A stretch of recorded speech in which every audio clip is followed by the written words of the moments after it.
What do you do when you're quirkless, dying of cancer, and the devil owns your soul? If you're Izuku Midoriya, you con all three of them at the same time and walk out laughing! This isn't a hero story. This is a man who looks at demons, angels, and S-class villains and goes, cute. My turn. Let's go. Welcome, legends, to Chronos Recom.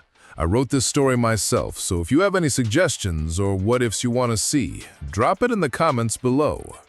Also, just wanted to let you know I've got a Patreon set up now for anyone who wants to support the channel directly. You can get early access to stories, submit direct fan requests, and get exclusive content. It's totally optional, but if you want to help keep these stories coming, check it out. Links in the description. And don't forget to subscribe, like, and hit that bell so you never miss an upload. Let's dive into this story. The apartment smelled like sulfur, old blood, and burnt matches.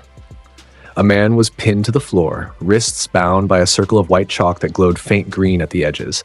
His body was arched upward at an angle that would have snapped a normal spine. His mouth was open wider than any human jaw should allow, and the sound coming out of it was layered. 3 voices screaming at once, one of them speaking a language that made the walls sweat. Izuku Midoriya crouched beside him, trench coat, beige, battered, stained in places that soap couldn't reach. A silk-cut cigarette hung from his lips, the tip glowing soft orange in the dim room. His green eyes tracked the convulsions of the man's body with the same interest most people give to a weather report. Right then, he ashed the cigarette directly onto the possessed man's chest. The body bucked, the voices screamed louder. That's about enough of that. He reached into his coat and pulled out a pair of brass knuckles. Old, heavy, covered in engravings so small they looked like scratches unless you knew what you were looking at. Holy sigils, Enochian script, binding marks carved by a priest in Manchester who'd been dead for 40 years, or rather 40 years in another life. Izuku pressed the brass against the man's forehead. The demon inside reacted immediately. The man's eyes rolled to pure black. His voice dropped to something that shook the furniture. You dare, Constantine. You dare touch me with that. Constantine. Yeah, that's the one. Izuku dragged on his cigarette, exhaled smoke directly into the black eyes. Listen, mate, I've banished things that make you look like a parking ticket. So here's how this works. I say the words. You go home. And if you're very, very lucky, I won't tell your boss you were up here possessing some 2-bit purse snatcher in a council flat in Musutafu, because that's embarrassing, innit? The demon roared. Furniture slid across the floor. A window cracked. Izuku didn't flinch. He started the incantation. Latin, old Latin, the kind spoken by monks who'd seen things the Vatican still denied. His voice was flat, bored, the way someone reads terms and conditions they've already memorized. But the words hit the air like stones dropped into still water. Each syllable pushed the demon further down into the host body, compressing it, squeezing it toward the exit. The chalk circle blazed white. Izuku pressed the brass knuckles harder against the forehead. He spoke the final word, a name, the demon's true name, the one it had been running from for 6 centuries. And when that name hit the air, the demon came apart. A column of green fire erupted from the man's chest. It hit the ceiling and punched through, scorching the plaster, leaving a perfect circle of char above the body.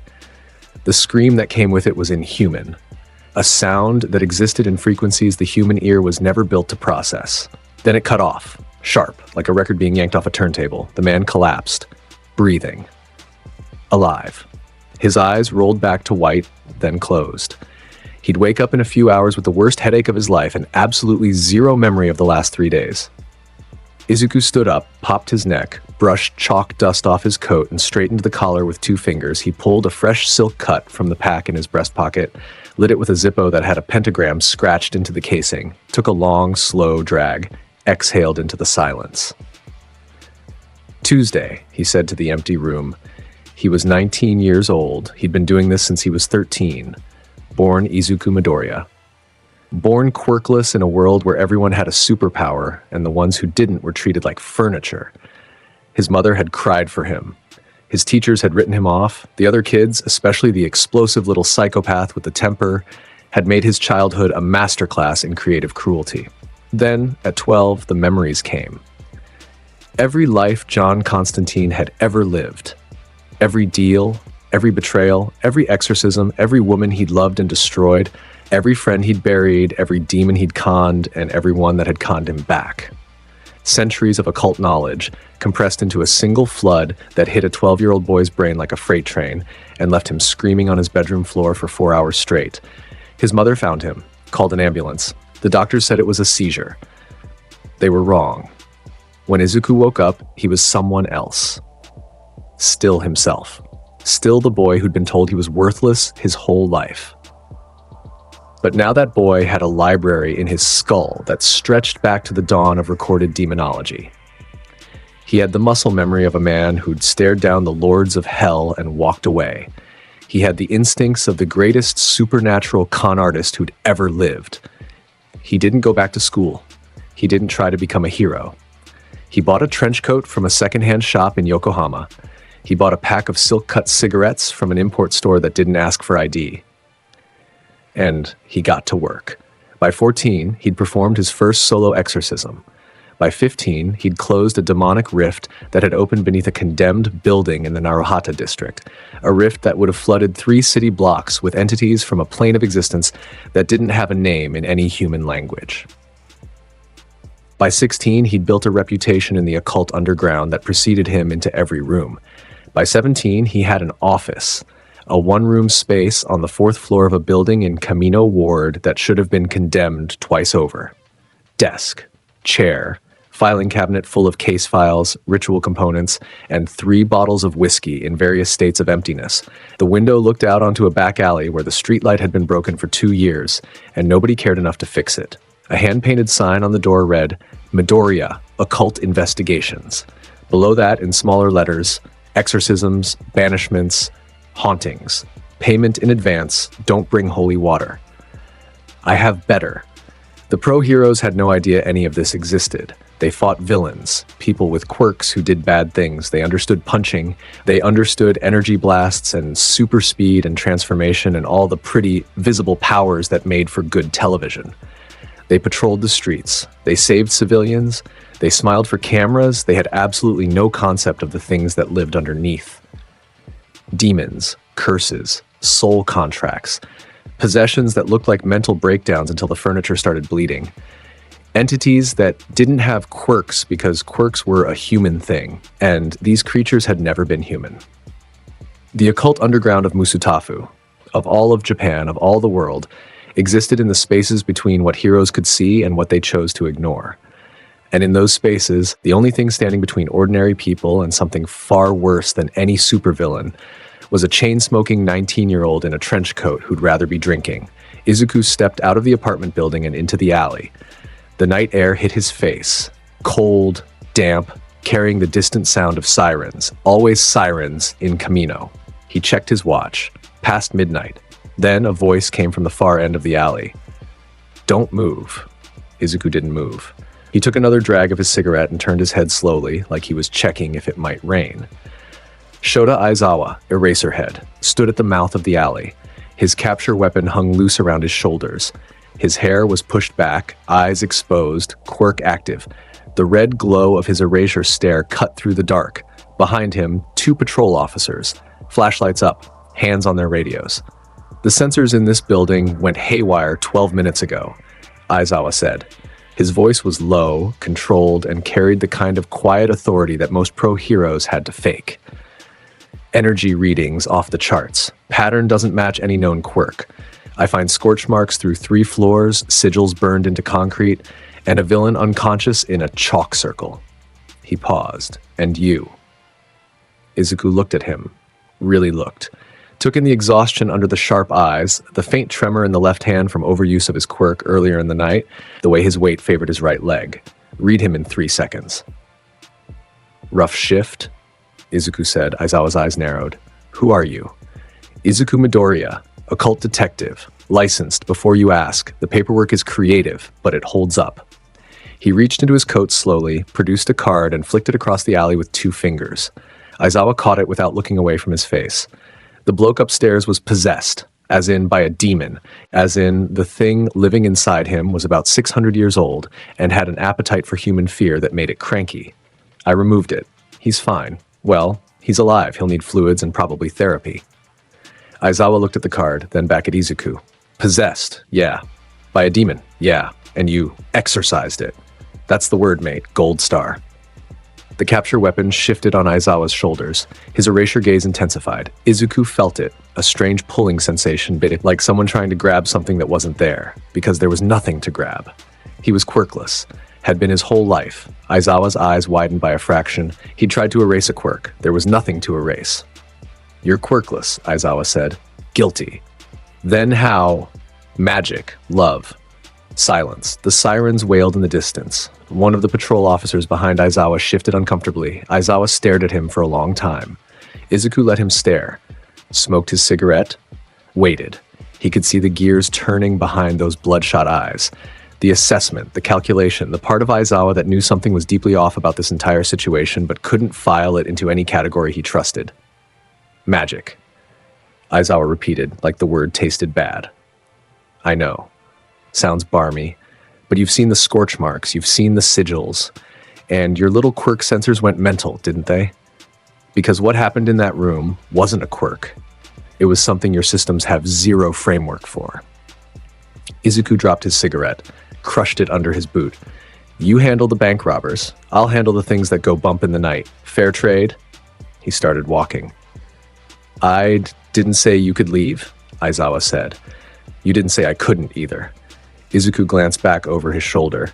The villain upstairs is a bloke named Takeshi Ren. Small time. The demon targeted him because he was weak-willed and desperate. He's a victim, more or less. Charge him with whatever makes your paperwork happy. But what happened to him was done to him. The thing responsible is already back in the pit. He paused at the alley's entrance, lit another cigarette. Oh, an eraser head? Your quirk. The erasure thing. Handy trick against other quirks. Means absolutely bugger all against what I do, just so we're clear. He walked into the dark. The smoke trailed behind him like a ghost. Aizawa stood in the alley for a long time after that. He looked at the card in his hand, turned it over. Simple. Black text on white cardstock. Izuku Midoriya. Occult investigations. Below the phone number in handwriting so small it was almost invisible. Don't call after 3 a.m. unless someone's actually dying. He pocketed the card. And that was how Eraserhead first learned that the world was bigger, darker, and stranger than anything the Hero Commission had ever bothered to put in a briefing. 3 days later, a woman walked into Izuku's office. She knocked twice. He said it's open without looking up from the case file spread across his desk. Photographs of burn patterns, Latin texts, receipts from a black market dealer in ritual components. The door opened, and with it came the smell of expensive perfume and something sharper underneath, like ozone after a lightning strike. Nemuri Kayama. Midnight. Off-duty, but off-duty for... Midnight still looked like a magazine cover had come to life and decided to go shopping. Civilian clothes that hugged every curve like they'd been painted on. Dark sunglasses pushed up into her hair, a jacket that cost more than Izuku's entire office. She stood in the doorway and surveyed the room with the kind of expression someone wears when they've walked into a place they expected to be bad and found it worse. Well, she said, this is atmospheric. Izuku leaned back in his chair. The cigarette between his fingers sent a thin line of smoke toward the ceiling. He took her in, all of her, without hiding the fact that he was looking, because John Constantine had never hidden that fact in any lifetime, and Izuku Midoriya saw no reason to start. Nemuri Kayama, the R-rated hero. He smiled. Slow, the kind of smile that made people check their wallet and their heartbeat at the same time. I'd say I'm a fan, but I imagine you hear that from every bloke with a pulse and a subscription. She raised an eyebrow, walked into the office, pulled the chair from against the wall, and sat down across from him, crossing her legs with a kind of deliberate grace that said she knew exactly what she was doing and wanted him to know she knew. You're younger than I expected, she said. I get that a lot. Usually right before people realize they should have expected more. She smiled. It was a real smile, sharp at the edges, amused in a way that wasn't performance. I heard you handle things that pro heroes can't. specifically things that shouldn't be possible. Define shouldn't. Heroes are dying in their sleep, Midoriya. 5 in the last 2 weeks, all of them strong, all of them experienced, all of them found dead in their beds with expressions on their faces that made the coroners vomit. Cardiac arrest, officially. Brought on by extreme terror, unofficially. She uncrossed her legs, leaned forward. Her voice dropped. The Hero Commission has nothing. The police have less than nothing. And I was told by someone whose name I won't share that if the problem isn't a quirk, there's only one person in this city who might have answers. Izuku ashed his cigarette into the tray on his desk. The tray was an old ceramic bowl with a crack down the middle and 3 different demon ward sigils scratched into the glaze. Heroes dying in their sleep, he said. Expression of extreme fear on their faces. Terror so bad it stops the heart. He looked at her. How long between the first death and the second? 6 days. And between the second and third? 4. Third and fourth? 2. Fourth and fifth? 1. He nodded slowly. It's feeding. Getting stronger. The intervals shrink because it needs less time to digest between meals. He stubbed the cigarette out. You've got a dream demon, love, something that attaches itself to the trauma already inside a person. The fears they've buried, the things they've seen that they drink or work or screw themselves into forgetting. It digs those fears up, amplifies them 100-fold, and rides the terror all the way to organ failure. Heart gives out, brain follows, body's intact, but whatever was left of their peace dies screaming. Midnight stared at him. You said all of that like you've seen it before. I've seen everything before. That's my curse, darling. He stood up, reached for his coat on the back of the chair, shrugged it on. The motion was practiced. One shoulder, then the other, collar popped, hands smoothing the lapels. I'll take the case. My rate is... The Hero Commission will cover it. The Hero Commission can eat my entire arse. My rate is negotiable and paid to me directly. He glanced at her. You got any decent whiskey? I'm running low. She laughed, genuine surprise in it. I'll bring a bottle. Then we have a deal. He held out his hand. She took it. Her grip was stronger than he expected, and her hand was warm. And when their eyes met, there was something in the space between them that felt like a lit fuse. One condition, she said, still holding his hand. Name it. You explain everything you find. Everything. I'm tired of being kept in the dark by people who think I can't handle it. Izuku looked at her. Really looked, the way he'd looked at Aizawa, reading her.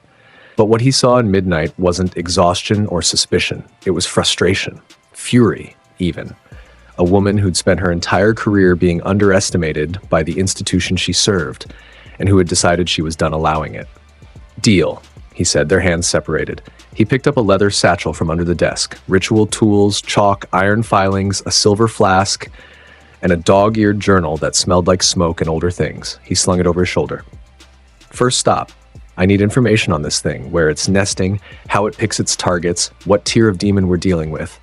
And there's only one place in Musutafu where that kind of intel flows freely. Where? You ever been to a club where humans and demons make deals over cocktails? What? Don't worry, love. You'll hate it. Stick with me. The underground club was called the Threshold. It existed in the basement of a building in the Shinjuku district that changed its exterior signage every 2 weeks to avoid attention. Tonight, it was disguised as a closed ramen shop. Tomorrow, it might be a dry cleaner. The entrance was through a service door in the alley, down a flight of stairs that had been carved with warding glyphs so old they predated the Quirk era. Izuku and Midnight descended into a space that defied the building above it. The club was larger than it should have been. Rooms folding into rooms, corners that led to hallways that shouldn't exist. Dim red light. Smoke from sources that weren't cigarettes. Music that sat just below the threshold of hearing. A bass frequency that you felt in your chest rather than your ears. The patrons were a mix. Humans. Some with quirks, some without. All of them involved in the occult underground in one way or another. Dealers in cursed objects. Translators of forbidden texts. Practitioners of blood magic who kept their day jobs at accounting firms. And among them, scattered like wolves among sheep, were entities that wore human faces the way most people wear hats. Midnight's hand found Izuku's arm. Her grip was tight. Those people at the bar, she murmured. The ones with the... wrong eyes? Yeah. Those aren't people, darling. Low-tier demonic entities wearing skin suits, harmless mostly. They come here to feed on ambient emotion, lust, greed, desperation. It's like a buffet for them. He patted her hand. Stay close, smile, and whatever you do, don't accept a drink from anyone you haven't watched being poured. He led her through the crowd. People moved out of his way. She noticed that. They didn't move because he was big or loud. He was neither. They moved because they recognized him. And recognition in this place came with fear. Constantine, someone whispered at a table they passed. Midoriya, said another. The Hellblazer. He walked like he owned the place. He didn't. But the lie was so complete that reality seemed uncertain about correcting it. They reached the far end of the club, where a woman sat alone at a curved booth, upholstered in something that looked like red leather, and probably wasn't. She was beautiful in a way that hurt to look at. Features too perfect, proportions too precise, skin that seemed to glow with its own light. Her eyes were violet, and they didn't reflect the red lead light of the club. They had their own color, their own source. Succubus. Izuku slid into the booth across from her. Midnight hesitated, then sat beside him. Midoriya, the succubus said. Her voice was honeyed and multi-layered, the surface frequency pleasant, the undertone something that reached directly into the hindbrain and pulled. It's been months. I was beginning to think you'd forgotten about me. Forget about you? Love, I still think about our last Tuesday in Roppongi. The things you did with that binding circle were genuinely inspired. The succubus smiled. Her teeth were perfect. Too perfect. Flattery. You want something. Always. But first, Nemuri. This is Mara. Mara, Nemuri. Play nice. Mara, I need information on a dream demon that's been feeding in the hero districts. Tier 3 or above based on the feeding pattern. 5 kills in 2 weeks with accelerating intervals. Mara's smile faded. That's Visago's territory. Visago is a coward who outsources his wet work. I need to know which specific dream entity he's let off the leash, where it's nesting between feeds, and what ward schema will pin it long enough for me to destroy its anchor. And what do I get? Izuku leaned forward. He put his hand on the table, palm up. Mara looked at it. At him. Her eyes flared. Brighter violet, something moving behind them like candlelight behind stained glass. An hour, he said. Midnight looked at him sharply. An hour of what? Emotional energy, Mara said, staring at Izuku's open palm. Human emotional energy, freely given. For a succubus, it's intoxicating. Like pure whiskey poured directly into the soul, and Constantine's Midoriya's his emotional spectrum is... She licked her lips. Unique. It's the trauma, Izuku said casually. Makes me a 5-star meal, apparently. Are you seriously? Midnight started. It's fine, darling. She gets a snack, I get intel, it's a fair trade, and I've done worse for less. He looked at Mara. Deal? Mara took his hand. The contact lasted 3 seconds. In those 3 seconds, Izuku's jaw tightened and his eyes went somewhere else, somewhere far away and deep down. Then it was over. Mara released him and shuddered, a full-body tremor that looked like pleasure and agony in equal measure. Oh, Constantine, she breathed. You're still carrying all of it. The girl, the contracts, the information, Mara. She composed herself. When she spoke again, her voice was clear, precise. The entity is a nightmare-class feeder called Raksha. Tier 3, as you guessed. It nests in the dream space of its most recent kill. The psychic residue anchors it to the physical location. Your last victim was a hero named Gunhead. His apartment in the Hosu district. You'll find the anchor in whatever room he slept in. Look for a discoloration in the air, like heat haze. Destroy the anchor with a banishment seal written in the dreamer's own blood, Gunhead's blood from his body. And Midoriya? Yeah. Raksha doesn't fight fair. It will use your own memories against you. Whatever you're most afraid of, it will find it and wear its face. Izuku stood. Then it's going to be very disappointed when it realizes the thing I'm most afraid of is myself, and I already see that face every morning. He walked out. Midnight followed. Behind them, Mara watched them leave with an expression that was half hunger and half something that might have been concern, if demons were capable of it. Outside, in the alley, Midnight grabbed his arm and turned him to face her. What was that? In there, when she touched you. A transaction. Don't do that. Don't play clever with me. You went somewhere. I saw your face. He looked at her. The mask of arrogance was thinner than usual. Just for a second. She could see behind it the exhaustion, the weight. the something that lived in the space behind his eyes that he never talked about. "Everyone's got a Newcastle, love," he said. His voice was different, stripped of the swagger, just a young man who'd seen too much and wasn't good at pretending he hadn't. "Mine just happens to be literal." She waited. He lit a cigarette, smoked in silence for a while, then he told her. 4 years ago, there was a villain running occult experiments in the Camino underground. Real nasty stuff, binding demons to human hosts, trying to create quirk demon hybrids. He had a girl, 11 years old. She'd been taken from a group home. Nobody came looking for her because nobody ever comes looking for kids like that. He exhaled smoke. "I found the operation. I was 15, and I was cocky, arrogant beyond belief because I had Constantine's memories, and I thought that meant I had his skill. So I did what Constantine would have done. I summoned a bigger demon to fight the one this villain had bound. Fire against fire. It's the oldest trick in the book." A pause. The cigarette trembled between his fingers. "Just once, then steady again.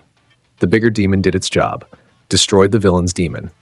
Destroyed the villain, too, which I wasn't going to cry about. But before I could banish it, before I could close the circle and send it back, it turned. Looked right at the girl. And it took her soul, ripped it clean out like pulling a thread from a shirt. She didn't die. She's still alive, technically. She's in a facility in Hokkaido, a bed, a window, 2 meals a day pushed through a slot. She sits, she stares. There's a body, but there's nothing behind the eyes. She is empty because of me." Midnight was silent. "Her name is Aoi," Izuku said. "She was 11. I was 15. And every morning I wake up, I remember that I destroyed her as completely as any villain ever could. And I did it because I was too arrogant to consider I might fail." He smoked. She stood beside him. She didn't touch him. She didn't offer comfort. She just stayed. "That's why you do this," she said. "It wasn't a question. That's why I do this." They went to Gunhead's apartment. The apartment was still sealed by police tape. Izuku cut through it with a flick of a ritual knife. Inside, the air tasted wrong, stale, thick, carrying a vibration that sat in the teeth like a tuning fork struck too hard. Midnight felt her skin crawl. "Stay in the hallway," Izuku said. "Like hell." "I'm serious. What I'm about to do requires me to step partially into the dream space. If you're in the room when that happens, the entity can use you as a secondary anchor. It will grab your worst memory and replay it on a loop until your heart gives out." He looked at her. "And I've already lost one person to my own arrogance. I'm being very clear about that limit." She clenched her jaw, wanted to argue. But she'd heard the story now, and she understood what it meant when Izuku Midoriya drew a line. "I'll be in the hallway," she said. "Good girl." He entered the bedroom. Gunhead's bed was still unmade. The police had taken the body, but left everything else. Izuku circled the room slowly, arms out, palms open, feeling the air the way a blind man reads Braille. There, in the corner between the bed and the window, a shimmer. Heat haze exactly as Mara had described. A wrinkle in the air where reality was thinner than it should be. He knelt, opened his satchel, pulled out the chalk, the iron filings, and a medical vial containing a dark red substance. Gunhead's blood, acquired from the morgue by methods that would not hold up in any court. He poured the blood into a shallow copper dish and dipped a brush made of raven feather into it. Then he started painting. Sigils on the floor, circling the shimmer. Each one drawn from memory that was both his and older than him. A banishment seal, designed to collapse a dream anchor and force the entity into a physical manifestation where it could be destroyed. The brush moved fast, each stroke sure, and the blood sigils began to glow as soon as they were complete. Faint red, then brighter. The shimmer in the corner thickened, darkened. The temperature in the room dropped sharply. Izuku's breath came out in white clouds. Something was waking up. The dream demon manifested. It didn't have a consistent shape. It was a collection of images, faces melting into each other, bodies folding into geometries that made the eyes water. The sound it made was a chorus of whispered screaming, like a crowd of people all having the same nightmare at once. It filled the corner, then the wall, then began to spread across the ceiling like a stain. Then it found Izuku's mind. He felt it push. A cold tendril of psychic pressure worming through his mental defenses like a hand reaching through a crack in a door, looking for fear, looking for the memory it could use. It found Newcastle.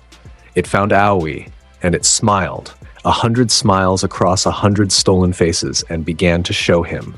The room around Izuku dissolved. He was 15 again, standing in the basement in Kamino. The summoning circle blazed white. The bigger demon turned. The girl screamed. He could hear her scream now, clear as a bell, the way he heard it in every dream he'd ever had since. No, you don't. His voice cut through the vision like a razor. He opened his eyes. He hadn't realized he'd closed them, and the dream was still there, overlaid on the real world. Aoi's face hovering in front of him with those empty, empty eyes. But Izuku Midoriya had been carrying this memory for 4 years.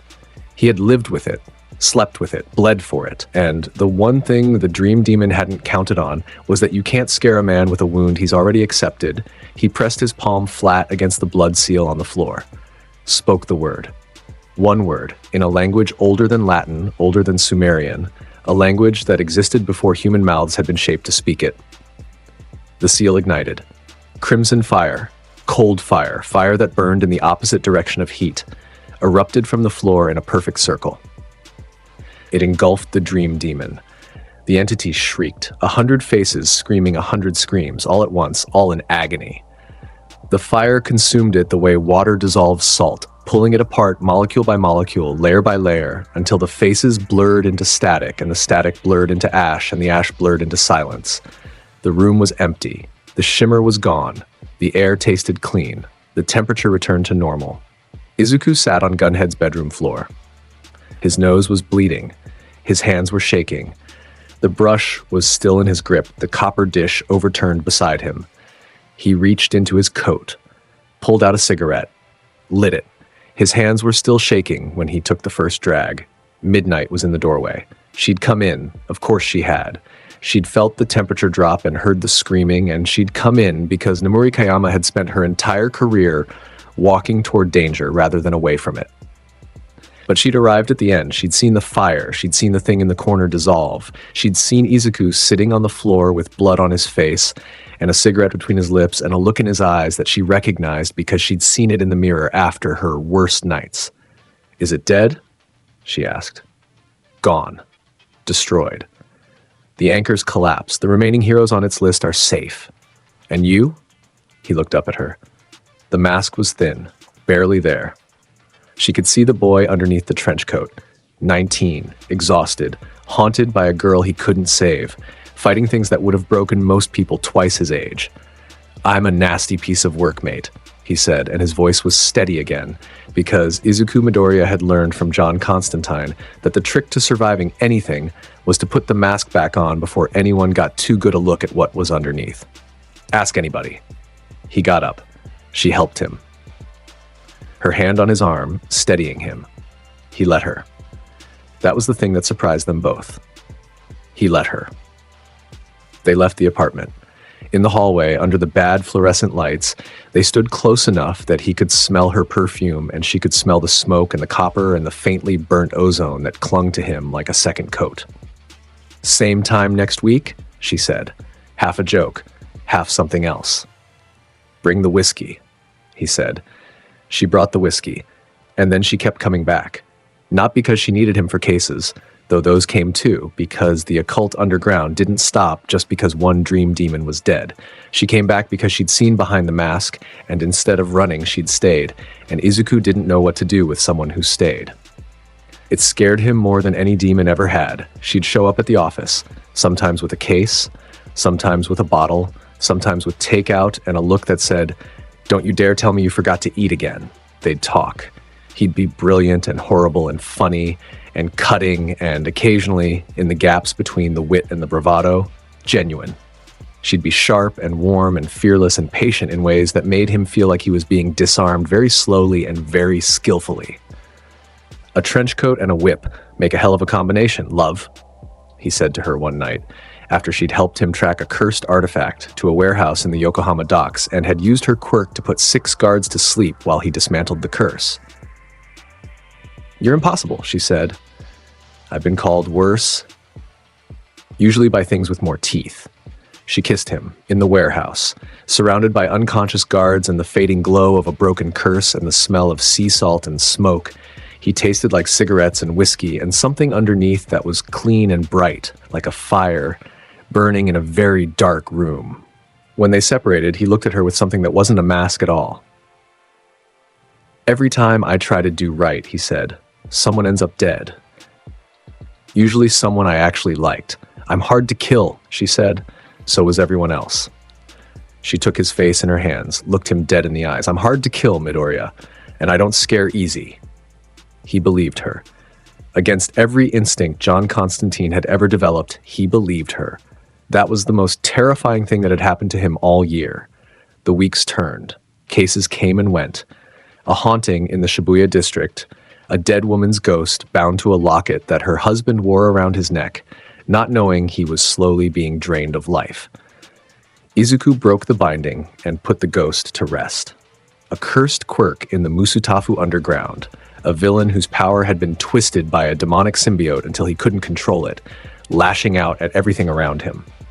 Izuku trapped the symbiote in a warded jar and delivered the villain to the police with a note that said, "Don't open the jar." They opened the jar. He had to come back and fix it. He charged double, and through all of it, the reputation grew. The Hellblazer of Musutafu. The Quirkless exorcist.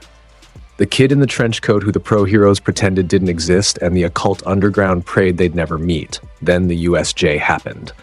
The call came at 11:47 a.m. on a Thursday. Izuku was in his office, 3 fingers of whiskey into a mediocre afternoon, reading a water-damaged copy of the Lesser Key of Solomon, and making corrections in the margins with a red pen. His phone rang. The number was unlisted. He picked up. "Mr. Midoriya." The voice on the other end was smooth, precise, and carried the particular tone of someone who was always the smartest person in any room they entered. "This is Principal Nezu of UA High School." Izuku set down his glass. He didn't sit up straighter, but something in his posture shifted. Nezu, the animal with the quirk. The creature who collected information like other people collected stamps, and whose intelligence network ran so deep it touched every layer of Japanese society, including the ones that weren't supposed to exist. "Nezu," Izuku said, "to what do I owe the displeasure?" "The unforeseen simulation joint, our training facility, is currently under attack by the League of Villains. A significant force. Multiple enhanced combatants. Our students and staff are inside." "Sounds like a job for heroes, mate. I hear you've got loads of those." "The combatants have been enhanced through means that are beyond conventional quirk analysis. Our sensors are reading energy signatures similar to those documented at the Kamino incident 3 months ago, the Naruhata Rift 2 years before that, and the event in Gunhead's apartment last month." A pause. "Demonic signatures, Mr. Midoriya. Infernal enhancement. The villains have weapons that your world made, and my heroes are fighting with their hands tied because they don't even understand what they're facing." Izuku closed the book. Set down the pen. "How many students?" 40, plus 2 faculty members currently on site. "The enhanced combatants, you said multiple. How many?" "At least 6 bioengineered soldiers. We call them Nomu, and at least 4 of them are showing the energy signatures I described. Nomu with demonic power." Izuku rubbed his eyes. "Someone made a pact. Someone on the villain side went to hell and asked for a boost." "That is my assessment as well." Izuku reached for his coat. "What are you offering?" "A favor, from me, unrestricted, to be called in at a time and manner of your choosing." Izuku's hands stopped on the coat. He held the phone away from his face and stared at it for a moment. Then he put it back. "A favor from Nezu," he repeated. "Unrestricted. You understand the value." He did. A blank check from the single most connected intelligence in Japan. The kind of currency that couldn't be printed, only earned. Worth more than money. Worth more than most people's souls. And Izuku had traded in enough souls to have a strong grasp of the exchange rate. "Send me the location," he said. "I'll be there in 20. He made it in 15. The USJ was a war zone. From the outside, it looked like a natural disaster. Smoke rising from the dome, emergency lights flashing, the faint muffled sounds of explosions from within. But Izuku could feel what was really happening before he even stepped through the door. The air was wrong. Heavy. Charged with something that wasn't electricity, something that lived in a lower frequency than human senses were designed to detect. The barrier between the physical world and something else was thin here. Dangerously thin. stretched to transparency by whatever rituals the League had used to pump their soldiers full of hellfire, he pushed through the shattered entrance. Inside, it was worse. The USJ's environmental zones, the flood zone, the landslide zone, the fire zone, had been turned into battlefields. Students were scattered across the facility in clusters, some fighting, some hiding, all of them terrified. He could hear screaming from multiple directions. He could feel the demonic signatures like hot spots on a map, 4, 5, 6 of them pulsing with stolen infernal energy. Pro heroes were fighting. He could see 13 near the entrance, battered, holding a perimeter. Aizawa was deeper in. Izuku could hear the sounds of his capture weapon cracking against enhanced bodies. The grunts of a man fighting way harder than his body was built to endure. And in the center of it all, standing on a raised platform overlooking the chaos like a kid watching an ant farm, was Tamura Shigaraki. Hands on his face. Hands on his arms. Hands everywhere. The dead fingers of a madman's security blanket. He was watching the carnage with the kind of bored satisfaction that Izuku recognized because he'd seen it before. On the faces of people who'd made deals they didn't understand and were enjoying the results before the bill came due. Izuku walked in through the front door. He didn't run. He didn't rush. He walked, trench coat swaying, cigarette lit, satchel over his shoulder, like he was arriving at a dinner party he hadn't wanted to attend. A student, one of UA's first years, was the first to see him. A girl with brown hair and a round face, her back pressed against a ruined wall, eyes wide with fear. She saw the trench coat, the cigarette, the complete absence of urgency in his stride, and her fear was replaced briefly by pure confusion. Who are you? She stammered. Izuku glanced at her. I'm the exterminator, love. Someone's got a pest problem. He kept walking. The first Nomu intercepted him at the base of the central plaza. It was massive, 8 feet tall, brain exposed, muscles like knotted cables, and beneath the genetic engineering something burned. A dark energy that sat in the thing's chest like an ember, giving it speed, strength, and durability that went beyond what science alone could produce. Demonic fuel in a biological engine, the Nomu charged. It moved fast enough that most people wouldn't have seen it coming. The ground cracked under its feet. Its fist came down like a missile. Izuku exhaled smoke, drew a sigil in the air with 2 fingers, index and middle, pressed together, tracing lines of green fire that hung in the air like neon. He spoke a word. The sigil pulsed. The demonic energy was ripped out of the Nomu. It came out screaming, a black, oily substance that shredded through the Nomu's skin from the inside and was pulled into the sigil like smoke into a vent. The Nomu staggered, shuddered, collapsed to one knee. What was left was still dangerous, still a weapon of raw physical power, but the infernal enhancement was gone. The speed, the regeneration, the impossible durability, stripped away in a single breath. Izuku stepped past it, didn't look back. A boy with engines in his legs had been fighting 2 villains near the flood zone and losing. He saw the Nomu fall. He saw the green fire and the black substance, and the kid in the trench coat walking away like he just swatted a fly. His jaw dropped. What the? Izuku pointed at the depowered Nomu without turning around. Your teachers can handle that one now. Focus. He kept walking. Every step carried him closer to the center. And every step, he did it again. A second Nomu, charging from the left. Sigil, word. Ripped clean. A third, lunging from behind a ruined building. Sigil, word. Done. Each time the green fire flared, the demonic power was torn away, and a weapon that had been overwhelming pro heroes and terrifying students became just another heavy hitter for the adults to deal with. Each time, someone saw it. Each time, the reaction was the same. Shock. Disbelief. Fear. Because this wasn't a quirk. This wasn't something they could understand or categorize or fit into the framework that Hero Society had built. This was something else, something older and stranger and infinitely more dangerous, and the person wielding it was a teenager with a cigarette and the demeanor of a man who had already lived and died and decided death was boring. A boy with mismatched hair, red and white, one eye gray, one eye blue, watched from behind a collapsed pillar as Izuku stripped the demonic power from the 4th Nomu. His expression was unreadable, but his hands were shaking. A girl with a long black ponytail had been creating weapons from her body to fight the villains. She stopped. Watched. Her creation ability stuttered as her concentration broke, because what she was witnessing defied everything she'd been taught at the most prestigious hero school in the country. A blonde boy with a detonation quirk, the one who'd made Izuku's childhood a specific kind of hell, was on his knees near the collapse zone. Battered, bleeding from a cut above his eye, he had been fighting, he had been losing, and now he watched a kid he'd once told would never amount to anything walk through a war zone like he owned it, dismantling weapons of mass destruction with the same effort most people put into tying their shoes. Katsuki Bakugo had never been speechless in his life. He was speechless now. Izuku reached the center. Shigaraki saw him coming. The villain tilted his head, that wrong angle motion, all the fingers on his face twitching. "Who are you supposed to be?" Shigaraki rasped. "Nobody important. Just a bloke who noticed your soldiers have a little something extra in them. Demonic enhancement, infernal power, bound into biological hosts. Clever trick."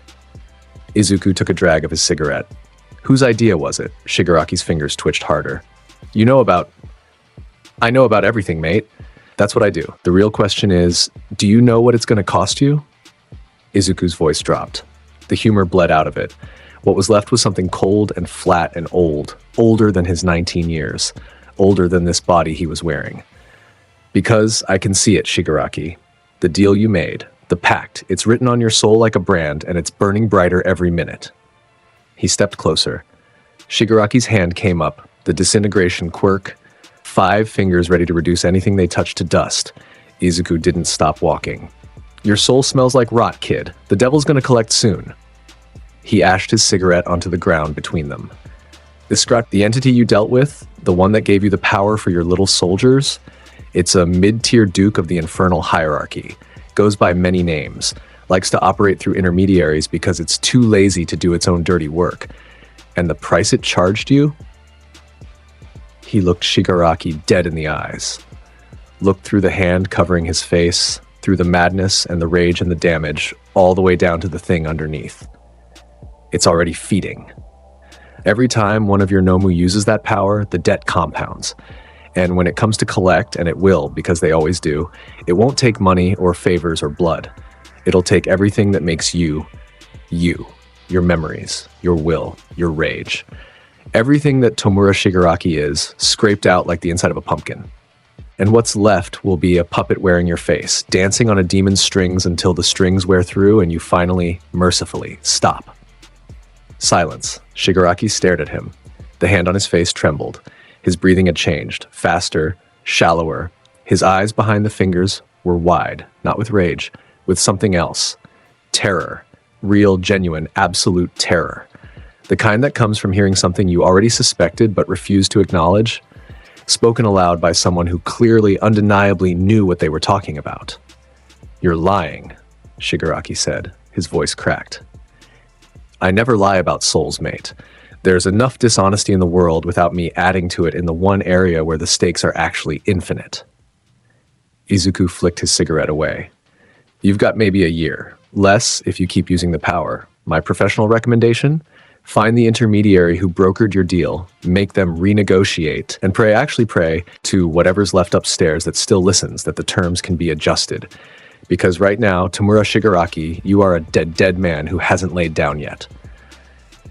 Shigaraki's warp gate villain activated. The black mist swirled. Shigaraki took a step back, then another. "This isn't over," he said. "It never is."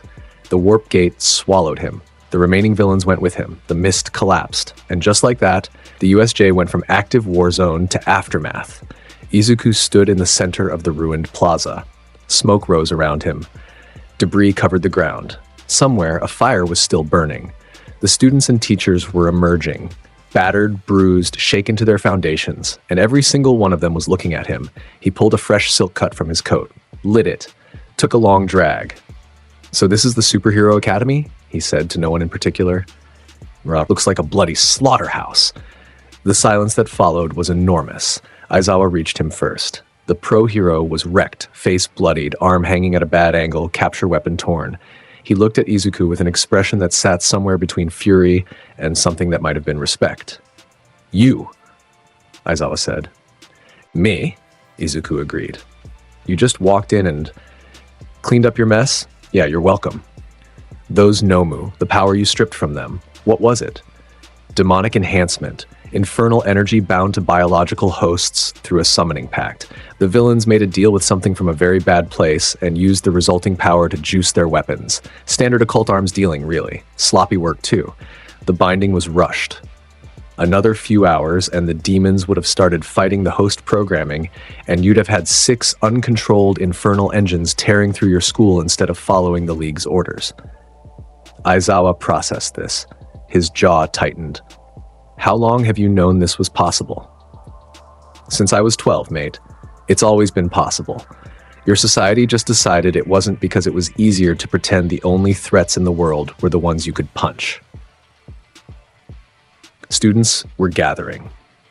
A ring of wide-eyed, trembling first years, looking at Izuku like he was something they couldn't categorize. The girl with the gravity quirk, the boy with the engines, the one with the tail, the one with multiple arms, the invisible girl, the electrical one. All of them staring. The boy with the mismatched hair stepped forward. His composure was back, but there was something in his eyes that hadn't been there before. "You're quirkless," he said. It wasn't a question. He'd seen Aizawa's erasure do nothing in the alley weeks ago. Word had spread. "Gold star," Izuku said, "and you did all of that without a quirk." "Magic, mate. Real magic. The kind that was old when quirks were still a genetic hiccup. I know the hero schools teach you that everything can be explained by quirk theory. I'm the walking, smoking proof that it can't." That's the boy, Shoto Todoroki, Izuku knew because he knew who Endeavor's son was and he knew what the kid's childhood had been. Searched for words. Terrifying. "Yeah," Izuku said. He met Todoroki's eyes with an honesty that surprised even himself. "It is." He turned to go. "Wait," said another voice. Deeper. Rough. The kind of voice that was always half a decibel away from shouting. Bakugo had gotten to his feet. Blood was still running down the side of his face. His palms were smoking, literally, small crackles of detonation popping off his sweat glands from the stress. His eyes were locked on Izuku with an intensity that could have welded steel. Izuku looked at him. They hadn't spoken since childhood, since the days when Bakugo had ruled the playground like a small, angry god, and Izuku had been the kid he'd picked to be the bottom of every hierarchy, since the days when "you'll never be anything" had been delivered with explosions and laughter, and the absolute confidence of a child who'd been told his whole life that power was the only thing that mattered. And now that child was kneeling in rubble, bleeding, beaten by enemies he couldn't handle, watching the boy he'd dismissed dismantle those same enemies without breaking a sweat. "Midoriya," Bakugo said. The name came out like it hurt him to say it. "Bakugo," Izuku replied. Even. Flat. Zero emotion. "How?" One word. Loaded with everything Bakugo couldn't articulate. Rage, confusion, something that might have been the very first crack in the foundation of a worldview built entirely on the idea that power equaled worth and worth equaled quirks. Izuku took a drag of his cigarette. Let the smoke curl. "I told you once," he said, "that I was going to be something. You laughed, blew up my notebook, told me to take a swan dive off the school roof." His voice was conversational, light, like he was discussing the weather. "How's that advice looking now, mate?" He turned his back on Bakugo and walked away. Behind him, the silence was louder than any explosion Bakugo had ever made. All Might arrived 17 minutes later. In his true form, skeletal, diminished, the symbol of peace reduced to a man who looked like his own ghost. He found Izuku outside the USJ, leaning against a wall, smoking. Young Midoriya. All Might, or should I say Toshinori Yagi? "I know about the injury, mate. I know about the time limit. I know about the power and where it came from and where it's going." He glanced at the emaciated figure. "Relax. Your secrets are safe with me. I've got enough of my own to fill a cathedral." All Might, Yagi, looked at him with an expression that was equal parts awe and sadness. "What you did in there was my job," Nezu called. I answered. "Invoices in the mail. Nezu told me about you. He said you were extraordinary." Nezu's being polite. "What I am is tired, underpaid, and in desperate need of a drink." He pushed off the wall. "The demonic pacts the League used. That's the tip of the iceberg. Someone out there is brokering deals between villains and infernal entities, and whoever it is has access to summoning knowledge that should have been lost centuries ago. This is going to get worse before it gets better." Yagi's sunken eyes narrowed. Do you know who? I have a guess. And if I'm right, it's someone your hero society already knows about. Someone who's been playing a much longer game than anyone realizes. He dropped his cigarette. Stepped on it. But that's a conversation for another day. Right now, I need whiskey, a shower, and about 12 hours of unconsciousness. He started walking, then stopped. Yes, the students in there, the ones who saw what I did, they're going to have questions. Big ones, the kind their textbooks can't answer. Be honest with them, because the world just got a lot bigger and a lot scarier for those kids, and they deserve to know it. He walked into the afternoon sun. His trench coat caught the light, and for a moment, just a moment, the sigils sewn into its lining flickered visible, hundreds of them, layered on top of each other, a tapest, a patchwork of protection and binding and power that had been accumulating across a lifetime and a half. Then the light shifted, and he was just a kid in a coat again. The aftermath of the USJ was a controlled detonation in the media and the hero world. Reports were sanitized. The official story spoke of enhanced villains and an unconventional security contractor who'd assisted in the response. The occult elements were scrubbed from every document that reached the public, but the people who'd been there knew. The students talked about it in hushed tones. Late nights in the dorms, whispered conversations in the hallways, the kid with the trench coat, the green fire, the way the Nomu had just collapsed, the way he'd talked to Shigaraki, and the way Shigaraki, who scared the hell out of all of them, had run. Todoroki couldn't sleep for 3 nights. He kept seeing the green fire in his mind, kept hearing the word Izuku had spoken that made reality crease. He'd grown up in a house built on power, had been bred like a weapon by a man who believed strength was everything. And in the space of 5 minutes, he'd watched someone redefine what strength meant. Bakugo destroyed his dorm room. Twice, the rest of the class dealt with it in their own ways. Some pushed harder in training, driven by the realization that the world they were being prepared for was vastly more dangerous than they'd been told. Some pulled back, shaken in ways they couldn't articulate. A few, the sharper ones, the ones who paid attention, started reading. Old books. Folklore. Anything that mentioned the spaces between what quirk science could explain and what it couldn't. Midnight visited Izuku the night after the USJ. She didn't bring a case or a bottle. She brought herself. She sat on the edge of his desk while he cleaned his tools and rechalked the wards on his office walls, and she looked at him with something that made the air between them very charged and very still. You walked into a building full of villains and monsters, she said, and you walked out without a scratch. I've walked into worse. I know. That's what scares me. He stopped chalking, looked at her. I'm not afraid of you, Midoriya, she said. I'm afraid of the day the things you walk into don't let you walk out. He set down the chalk, crossed the room, stood in front of her, close enough to touch. I've seen the face of God, he said. His voice was low, honest. The mask was off and he wasn't reaching to put it back on. Wasn't pretty. I've seen the bottom of hell and the top of heaven and everything in between, and none of it scares me as much as the way you look at me right now. Because I can con a demon. I can bluff the devil himself, but I can't lie to you. And that's the most dangerous thing I've ever experienced. She pulled him close, kissed him, hard, like she was trying to press something permanent into him. A seal of her own, made of warmth instead of chalk, binding him to the living world with a grip that had nothing to do with magic. When they separated, he rested his forehead against hers. Hell isn't a place you go, he murmured. It's something you carry with you. Then let me carry some, she said. He closed his eyes, and for the first time in 7 years, the weight shifted. Just a fraction, just enough to breathe. The weeks that followed brought an uneasy equilibrium. Izuku returned to his cases. The occult underground buzzed with what had happened at the USJ. Word traveled fast in those circles, and the Hellblazers' dismantling of the League's demonic arsenal became the kind of story that grew with each telling. Demons in the lower tiers started avoiding Musutafu entirely. The smart ones had always avoided Constantine.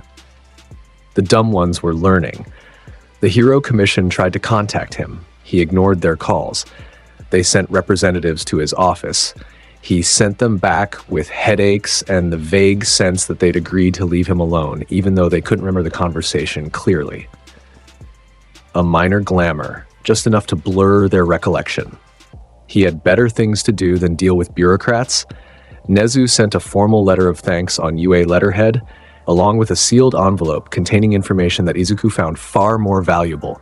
Intelligence reports on All for One's known associates, compiled from sources that officially did not exist, because Nezu knew.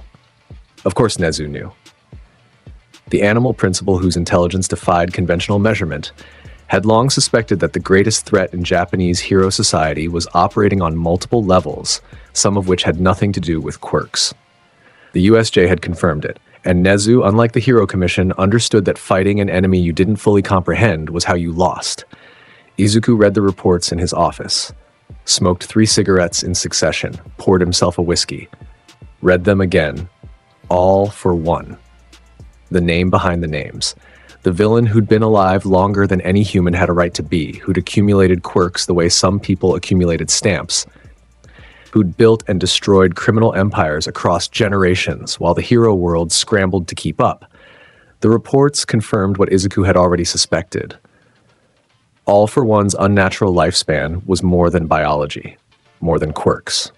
The man had been making pacts for decades, possibly centuries, trading pieces of his soul to infernal entities in exchange for longevity, regeneration, and the kind of power that went beyond the physical. He was a demon dealer on a scale that dwarfed anything the occult underground had ever produced. He'd been doing it so long that the line between his natural abilities and his bargained ones had blurred to the point of invisibility, and according to the most recent intelligence, he'd been asking questions about Izuku, specifically about Constantine. Izuku set the reports down, lit another cigarette, looked out the window at the gray Camino skyline. "Oh, brilliant," he said. "Another big, scary thing that wants my soul. Get in line, mate." But this one was different.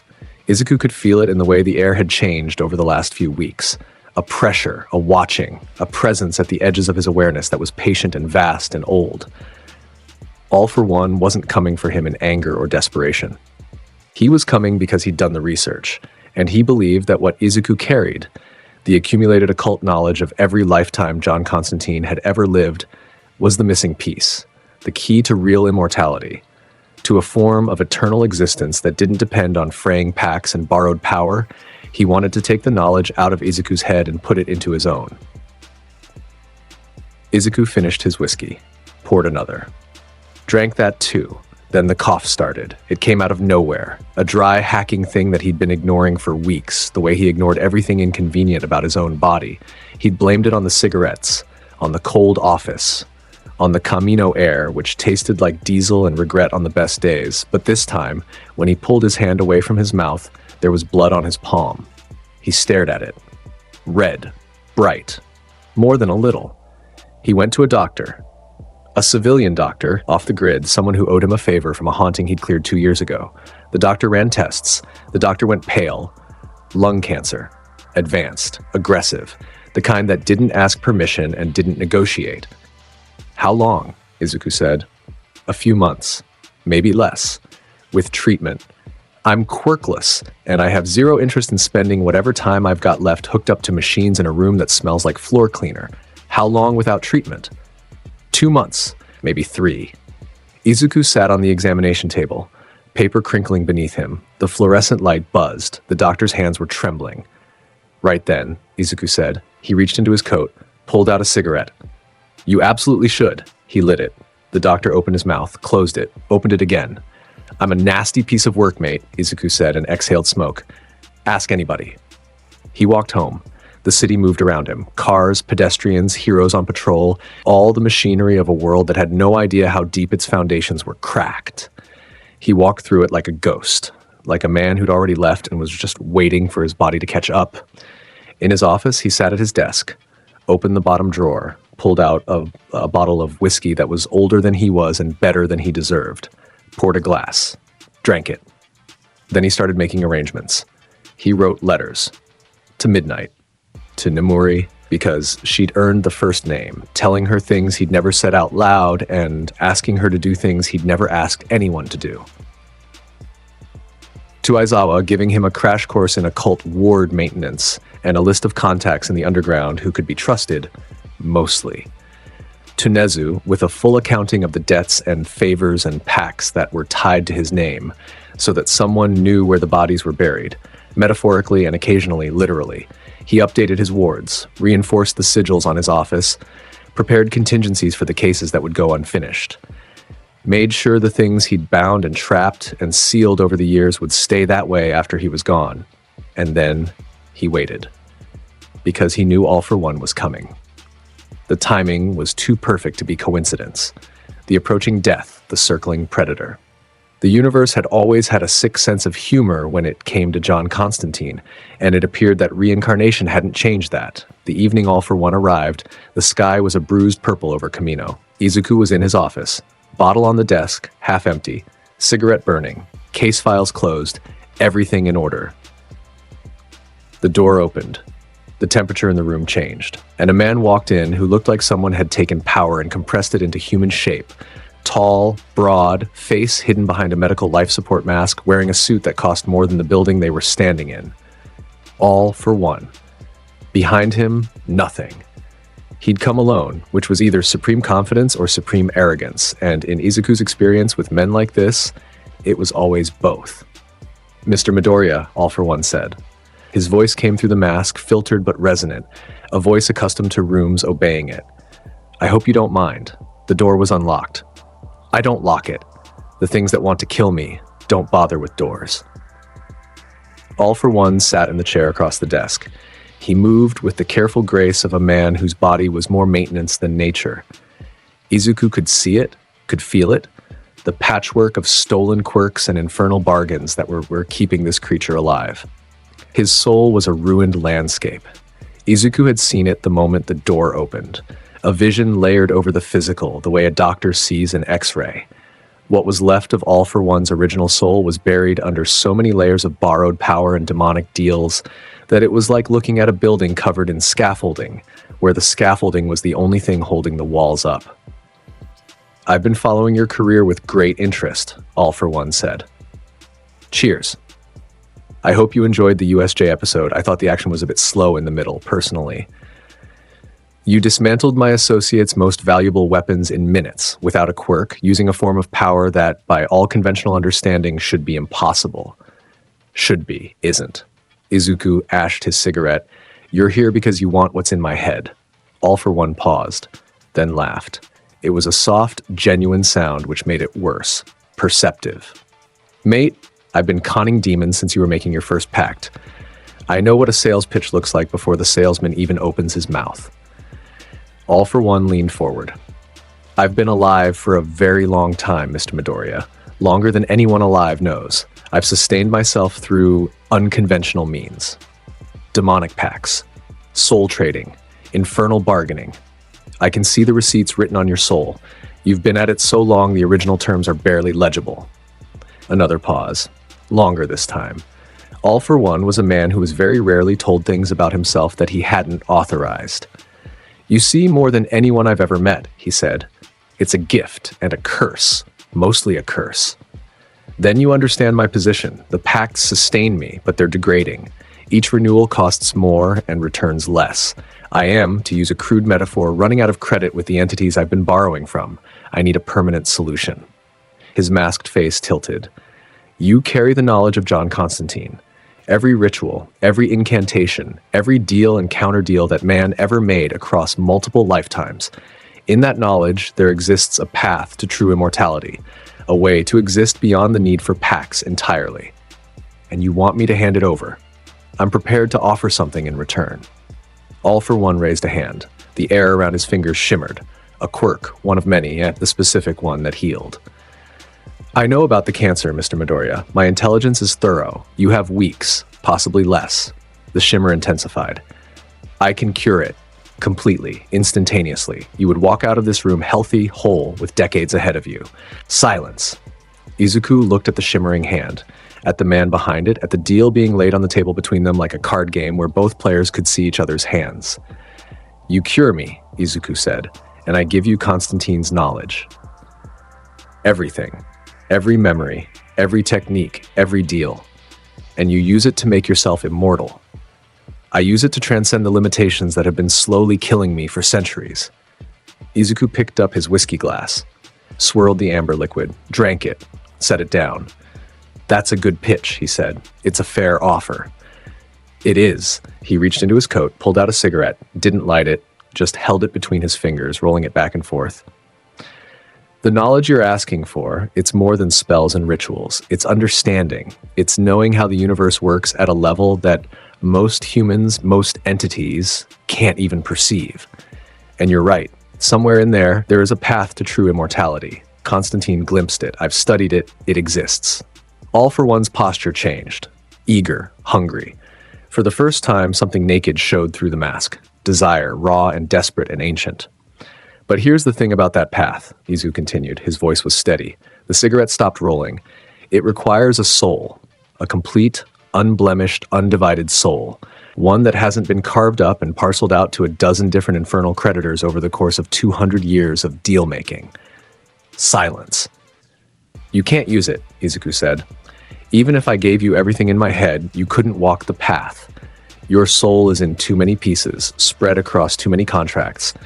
You'd need to buy them all back, every single piece, and the entities holding them would rather burn the universe down than give up a fragment of All for One's soul.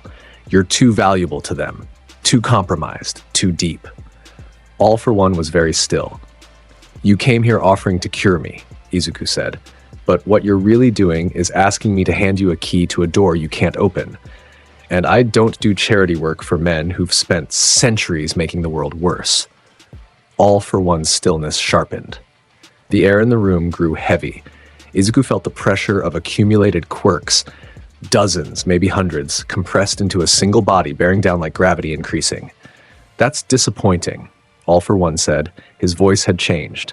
The warmth was gone. What was left was cold and vast and had the weight of centuries behind it. I had hoped this would be civilized. Oh, it can still be civilized, Izuku said. You leave. I die on my own terms, and we never see each other again. I'm afraid that's no longer an option. All for One stood. His height was imposing. The mask's life support systems hissed softly. The knowledge you carry is too valuable to let it die with you. If you won't give it willingly, I'll take it. How? Your quirks can steal powers. I don't have a quirk. Magic isn't a quirk. It's knowledge, skill, will. You can't steal those. You'd have to take my brain apart to get it, and by the time you've done that, the knowledge is gone. There are other methods, less pleasant ones. Yeah, I figured you'd say that. Izuku looked at him, the man who'd terrorized Japan for generations, the monster behind the monsters, the puppet master who'd created Shigaraki, who'd destroyed All Might's body, who'd treated the entire hero society like a game board, standing in a dingy office in Kamino threatening a dying teenager. I'd rather burn, Izuku said, and he slit his wrists. The knife came from his sleeve, a ritual blade, silver, inscribed with sigils so old they predated written language.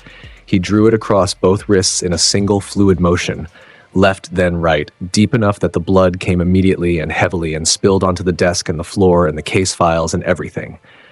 All for One lunged forward, reached for him. And then time stopped. The blood on the floor froze mid-drip. The cigarette smoke hung in the air like a photograph. All for One's outstretched hand halted, fingers inches from Izuku's collar. The sounds of the city outside, the sirens, the traffic, the distant thrum of a world in motion, all of it ceased. The temperature dropped. Not cold. Beyond cold. An absence of heat so total that the concept of warmth became a memory. Frost erupted across every surface, the desk, the walls, the window, the ceiling. But it wasn't white frost. It was black. Black ice spreading in patterns that looked like script, like language, like terms and conditions written in a font that human eyes were never built to read. The lights blew out. Every bulb in the office, in the hallway, in the building.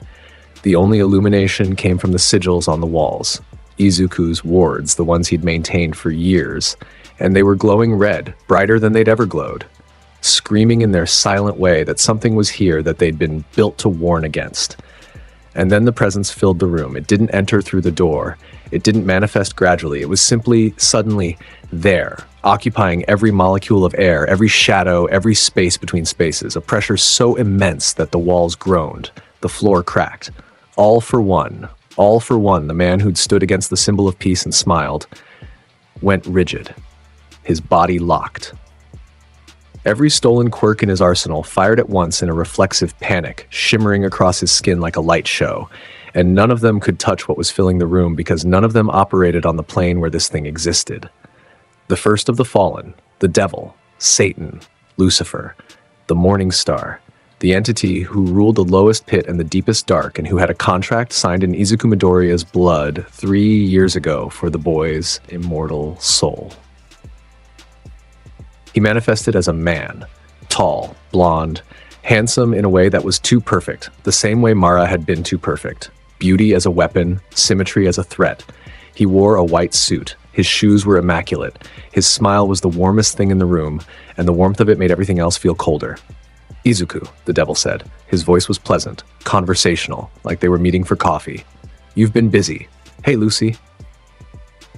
Izuku nodded at the devil with the casual familiarity of a man greeting an annoying neighbor. Blood was still running from his wrists. His face was pale. His hands were steady. "Before you take me down, you see this bloke with the potato face?" The devil's eyes, blue, infinite, containing something behind them that was the opposite of sky, turned to All for One. "He's been trying to steal your property," Izuku continued. "My soul. Your contract. He wants to cut you out entirely. Wants to crack open my skull and take the knowledge inside it for himself. Knowledge that's attached to a soul you already own." The room grew colder. The black frost thickened. The walls bled sigils that hadn't been drawn there. New ones, appearing in real time, written in a language that predated humanity. All for One's mask cracked. A hairline fracture across the surface from the pressure alone. "Is that so, though?" the devil said. He turned to All for One fully. His smile didn't change, but something behind it did. Something shifted from pleasant to interested, from interested to hungry. "You again, old friend. We've done business before. Many times. But this." He took a step toward All for One. One step. The floor beneath his shoe didn't crack. It submitted. The wood bowed, deformed, like the ground itself was kneeling. "Attempting to claim a soul that is under my contract," the devil said. "That's theft, All for One. And I take a very personal view of theft." All for One found his voice. It came out strained, the first time in centuries that the word effort had applied to the act of speaking. "This was a negotiation. The boy and you were nothing. There is no negotiation. There is my contract. There is my soul. And there is you, standing between me and my property with your stolen quirks and your borrowed years, presuming." The devil's smile widened. "I've been patient with you for a very long time. The pacts we've made, the deals we've struck, they've been profitable for both of us. But you've gotten greedy. You've gotten desperate. And desperation makes even the most accomplished deal-makers stupid." He raised a hand. The gesture was minimal, a conductor cueing a single instrument, and the effect on All for One was immediate and devastating. Every demonic pact All for One had ever made, every deal, every bargain, every stolen fragment of infernal power, activated at once. The seals on his soul lit up like circuit breakers tripping, his body convulsed. The quirks stored inside him rioted, conflicting powers firing against each other, tearing at the host from the inside. He hit his knees. The most powerful villain in Japan hit his knees on the floor of a dingy office in Kamino because the landlord had come to discuss the lease. While this happened, while the Lord of Hell made All for One understand the very specific and very final consequences of his overreach, Izuku moved. His hands went to his trench coat, the lining. The hidden pocket sewn into the left interior panel, sealed with a warding stitch that he'd placed there himself 3 years ago, the day after the cancer had first whispered its presence in a cough he'd been too stubborn to check.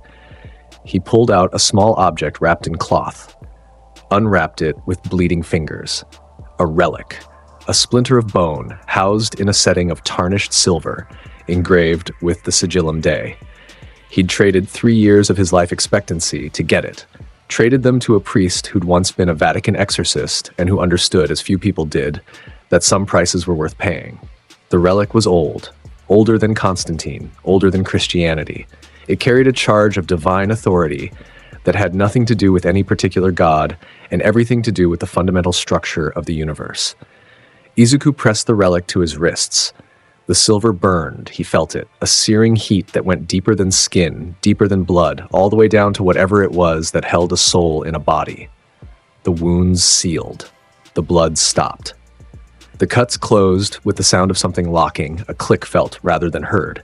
Then he pressed the relic to his chest, over his lungs, and spoke. The words were a contract clause, because that's what this was, a renegotiation. Constantine's specialty. The thing John Constantine had done better than any mortal in history. The soul contract between Izuku Midoriya and the first of the fallen, he said, his voice steady, his eyes on the devil, who was currently occupied with dismantling All for One's century-long house of cards, states that the soul will be collected upon death. But if the death is caused by the interference of a third party, specifically by a condition enabled or accelerated by the actions of another entity seeking to claim the soul, the contract is voided. The soul reverts to neutral status, and the first of the fallen loses everything. The devil's head turned. His blue eyes locked on Izuku. The cancer, Izuku continued, was influenced by environmental factors in the occult underground, exposure to infernal energies, residual demonic contamination from years of exorcisms and banishments, energies that originate from entities under your authority.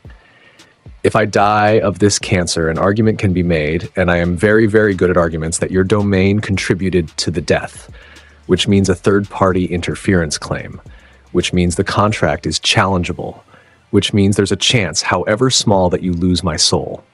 The room was silent except for All for One's agonized breathing on the floor.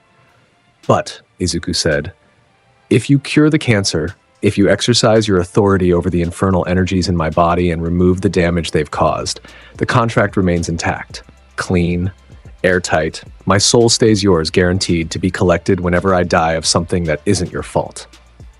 The devil stared at him. Izuku stared back. You're conning me, the devil said. His voice was flat. I'm offering you certainty, Izuku said. I know what that's worth to you. You've been waiting for this soul since the day I signed. You've been patient, you've been watching, and now some punk with 100 stolen quirks almost wrecked the whole deal. I'm giving you a clean contract. All you have to do is fix the lungs. Silence. Then the devil laughed. It was a terrible sound. Beautiful and awful at the same time. It filled the room, the building, the block, the ward. People on the street outside stopped walking without knowing why. Dogs howled.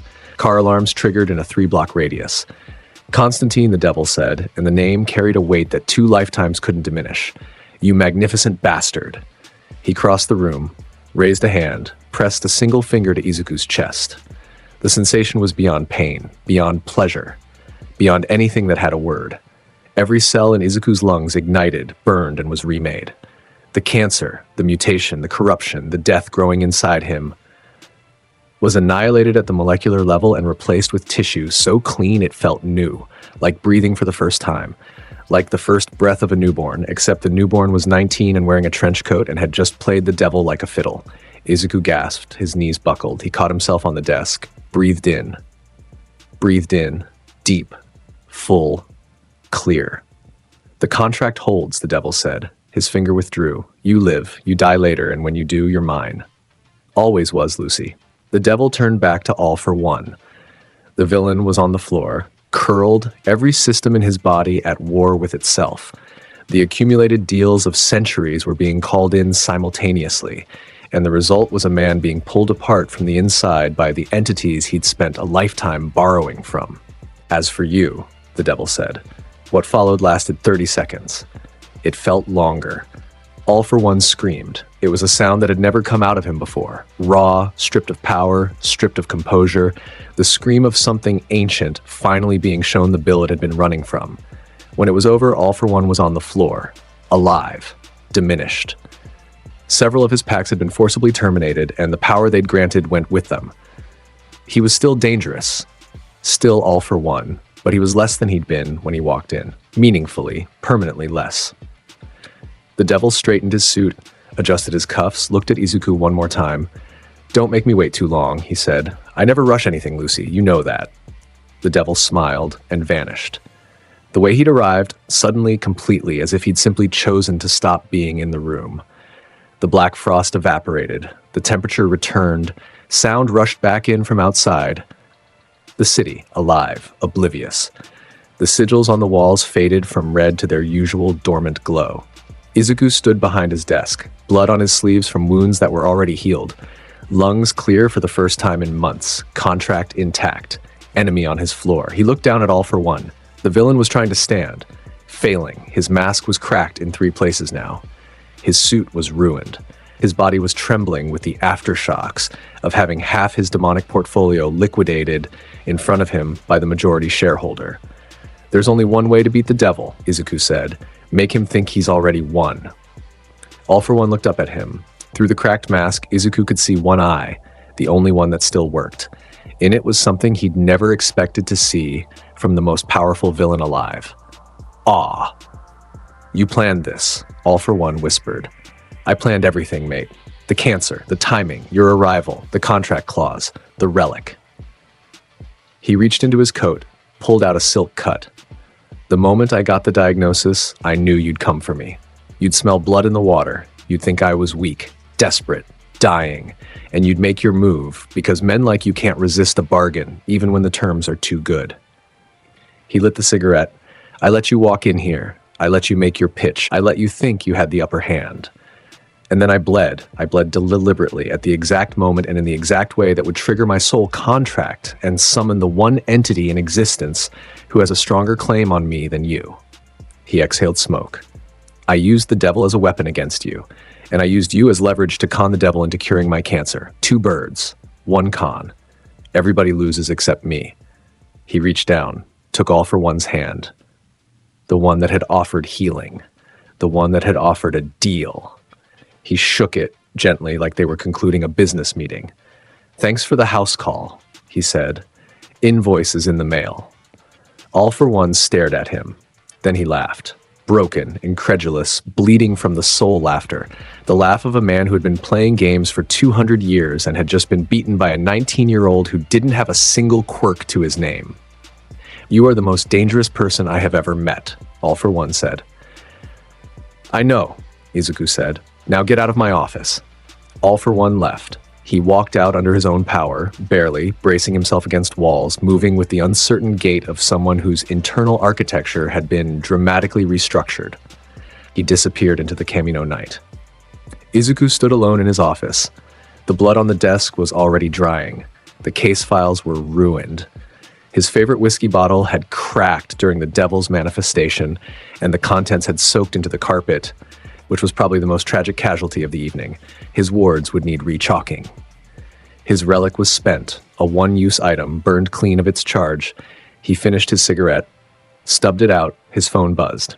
A text from Nomuri. Are you okay? I felt something weird, like the air changed. Call me. He looked at the message for a long time. Then he typed, I'm fine. The air changed because I had a visitor.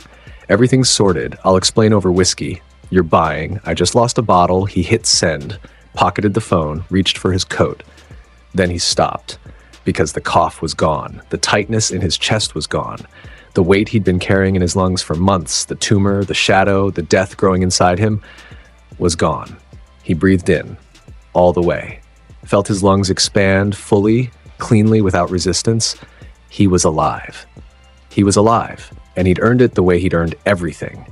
Through wit, desperation, arrogance, and a willingness to bet everything on the belief that he was smarter than anyone in the room, including the immortal ones. He reached into his coat, pulled out a fresh silk cut, stared at it. I should probably quit these, he said. He lit it. He walked out of the office, down the stairs, through the lobby, out the front door of the building, and into the Camino night. It was raining. Of course it was. It always rained when something ended in this city. The streets were slick and shining under the orange glow of the streetlights, and the rain came down steady and cold and honest. Izuku stepped into it. He tilted his face up, let the water hit him, felt it on his skin, real, cold, alive. The kind of sensation you don't appreciate until you've spent 3 months preparing to never feel it again.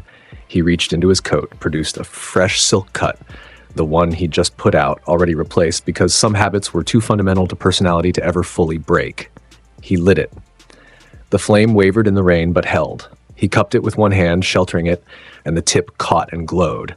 He exhaled into the rain, smoke and water mixing in the air above his head, disappearing into the dark. The street was empty. The rain was steady. Somewhere in the distance, a siren. Always a siren.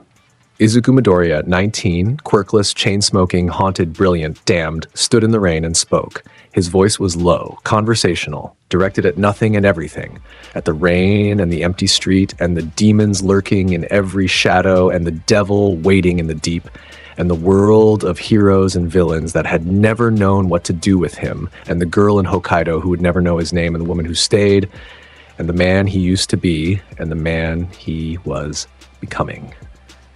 I'm Izuku Constantine. I'm the one who steps from the shadows, all trench coat and arrogance. I'll drive your demons away, kick them in the bollocks, and spit on them when they're down, leaving only a nod, a wink, and a wisecrack. He took a drag, held it, let it go. The smoke disappeared into the rain. He walked. His trench coat swayed behind him. His boots splashed in the puddles. The cigarette burned steady between his fingers. He walked down the empty street in Camino Ward, away from the office, away from the blood and the ice and the devil's laughter, into the rain and the dark and whatever came next. Behind him, in the office, the sigils on the walls glowed faintly, steady, patient, waiting for him to come back the way they always waited, the way everything in his life waited. Because whatever else Izuku Midoriya was, whatever else he'd done, whatever he owed and whatever was owed to him, he always came back. He always came back. And the dark always took a step back when he did. The rain fell, the city breathed, and somewhere very far away, in a place that had warmth and fire and the specific eternal patience of something that had been making deals since before the world had a name, the devil smiled. The game continued, and Izuku Midoriya was left standing at the center of it, soaked to the bone, cigarette dying between his fingers, rain washing the last of the evening's impossible events off his coat and into the gutters of Kamino Ward. He went home. Home was the office. Had been for 2 years. A futon behind the filing cabinet, a hot plate on a shelf that used to hold ritual components, and a shower that worked about 60% of the time, which was better odds than most things in his life. He climbed the stairs, unlocked the door, stepped inside, and stopped. The office looked like something had crawled out of the Earth's worst nightmare and sat in his chair for an hour. Black frost, the residue of the first of the Fallen's manifestation, still clung to every surface. The walls, the ceiling, the desk, which had a fracture running through it that hadn't been there that morning. Every piece of glass in the room was destroyed.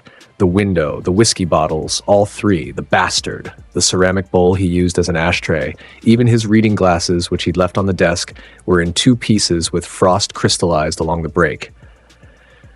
The floor had cracked in a radial pattern outward from the spot where All for One had knelt. The cracks were deep enough to see the subfloor through.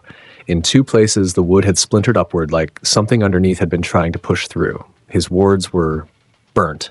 Every sigil on every wall, years of work, hundreds of hours of chalk and blood and incantations, scorched black, dead. The room had 0 protection. For the first time since he'd moved in, his office was spiritually naked.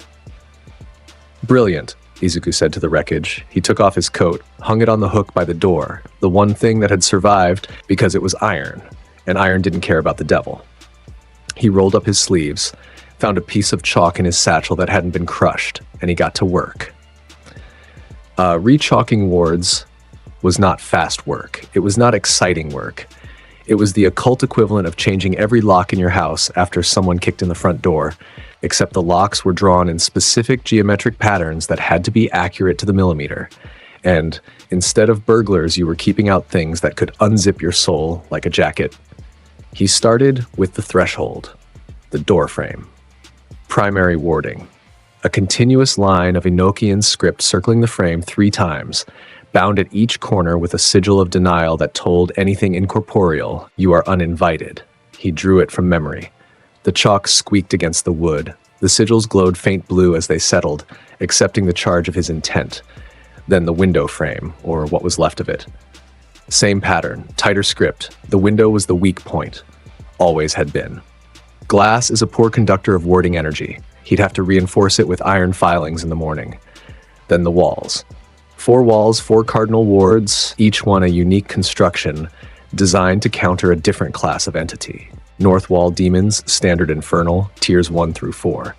East wall, spectral entities, ghosts, revenants, psychic parasites. South wall, fey adjacent creatures, which were rare in Japan but present enough to justify caution. West wall, catch-all, everything else. The weird stuff. The things that didn't fit categories because they'd been around since before categories existed. He was halfway through the west wall when he found the only bottle that had survived. It was behind the filing cabinet, knocked on its side, cork still in. A bottle of Talisker that Nemuri had brought him 3 weeks ago. The glass was intact. The contents were full. The black frost had missed it by inches. Izuku picked it up, looked at it, looked at the wrecked office around him. "Small mercies," he said. He poured himself 3 fingers into a coffee mug, the only drinking vessel left, and went back to the west wall. He chalked. He drank. He smoked. The night moved outside the broken window, cold air coming in, carrying the smell of rain and wet concrete and the distant copper tang of a city that never quite smelled clean. By 2 a.m, the primary wards were back up. Rough. Functional. They'd hold against anything below Tier 3 while he slept, and by morning he'd reinforce them properly. He dropped the chalk, flexed his fingers, his hands ached. Chalk dust covered his knuckles and forearms, white powder mixed with the faint green glow of activated script. He poured another drink, sat down at the cracked desk, lit a fresh silk cut, breathed. His lungs were clear, still clear. The cancer was gone. He kept waiting for it to come back. A cough, a tighten, the familiar wet rattle that had been his companion for 3 months. It didn't come. The devil's cure was thorough. Of course it was. The devil did everything thoroughly. Izuku sat in his wrecked office and drank scotch and smoked and thought about what he'd done. He'd conned the first of the fallen into curing his cancer. He'd used All for One as bait.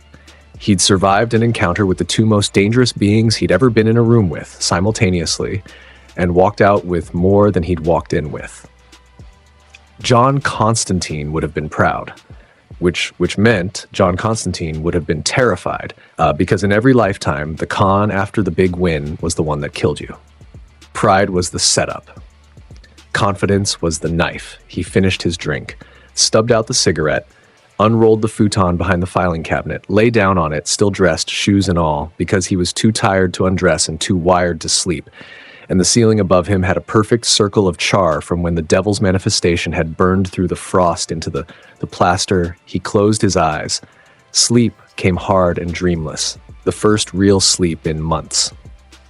His lungs worked. His body worked. For the first time since the diagnosis, his body was a machine that ran without complaint, and the absence of pain was so unfamiliar it almost hurt. He slept for 4 hours. Then the knocking started.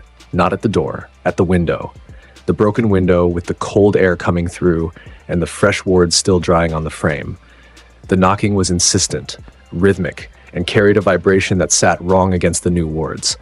Not hostile, exactly, but familiar in a way that made the sigils hum instead of flare. Izuku opened one eye, checked his watch. 6:14 a.m., the knocking continued. He got up, crossed the room, looked through the broken window. Nemuri Kayama stood on the fire escape. In civilian clothes, jeans, a leather jacket, her hair tied back, face bare of makeup. She looked like she'd been awake all night. Her eyes were hard in a way he recognized, the way they got when she was choosing between fury and something else, and fury was winning. He opened what was left of the window. "The front door works," he said. "Your front door has chalk all over it that made my skin itch. I assumed that was intentional." She climbed through the window, looked around the office, took it all in, the frost residue, the cracked floor, the destroyed glass, the scorch marks on the ceiling. Her jaw tightened. "You said everything was sorted." "It is sorted. This looks sorted to you. The dangerous part is sorted. This is just redecorating." She turned to face him, full rotation, arms crossed, the leather jacket creaked. Her eyes found his and held them with the kind of intensity that made him feel like a specimen on a slide, except the person looking through the microscope was someone who cared about the specimen, which made it worse. "What happened, Midoriya?" He reached for the Talisker, poured her a mug, poured himself one, held hers out. She took it, didn't drink, waited. He told her. He told her about All for One walking in, about the offer, the cure for the knowledge, about saying no, about cutting his wrists, about the devil arriving, about using All for One's greed as leverage and the soul contract's fine print as a weapon, about the relic, about the cure, about All for One leaving diminished and the devil leaving satisfied and him leaving alive. He left out the part where his hands shook after the devil touched his chest. He left out the part where he'd stood in the rain and nearly cried. He left out the part where, for about 30 seconds between the cure and the exit, he had genuinely believed he was going to die and had been okay with it. He left those parts out because they were true, and truth was the one thing he rationed carefully. Nemuri listened to all of it. Her face changed as he talked, from fury to something harder, then something softer, then back to something that had edges but wasn't anger. When he finished, she drank the scotch. All of it. Set the mug down. You slit your own wrists, she said, to trigger a soul contract so the devil would show up and fight your enemy for you. When you put it like that, it sounds almost clever. It sounds insane. Those are often the same thing in my line of work, darling. She stepped closer, close enough that he could see the faint lines around her eyes from the sleepless night, the way her pulse beat in her throat, the specific shade of anger that lived in her expression that was anger at him, but also anger on his behalf, which was a distinction most people never made. You could have called me. I could have, and you'd have walked into a room with the devil and the most powerful villain in Japan, and one of them would have used you against me. His voice was even, honest. The mask was thin. I can take hits from both of them, love. What I can't take is watching something happen to you because I let you stand next to me when the fire started. She hit him, open palm against his chest, hard enough to make him step back. Her eyes were bright with something that was definitely fury now. And underneath the fury was fear she'd been carrying since his text. And underneath the fear was something that made the air between them feel heavy and alive. You don't get to protect me by cutting me out, she said. That's cowardice. And you are many things, Izuku Midoriya, but I will not let you be a coward. He looked at her. She looked at him.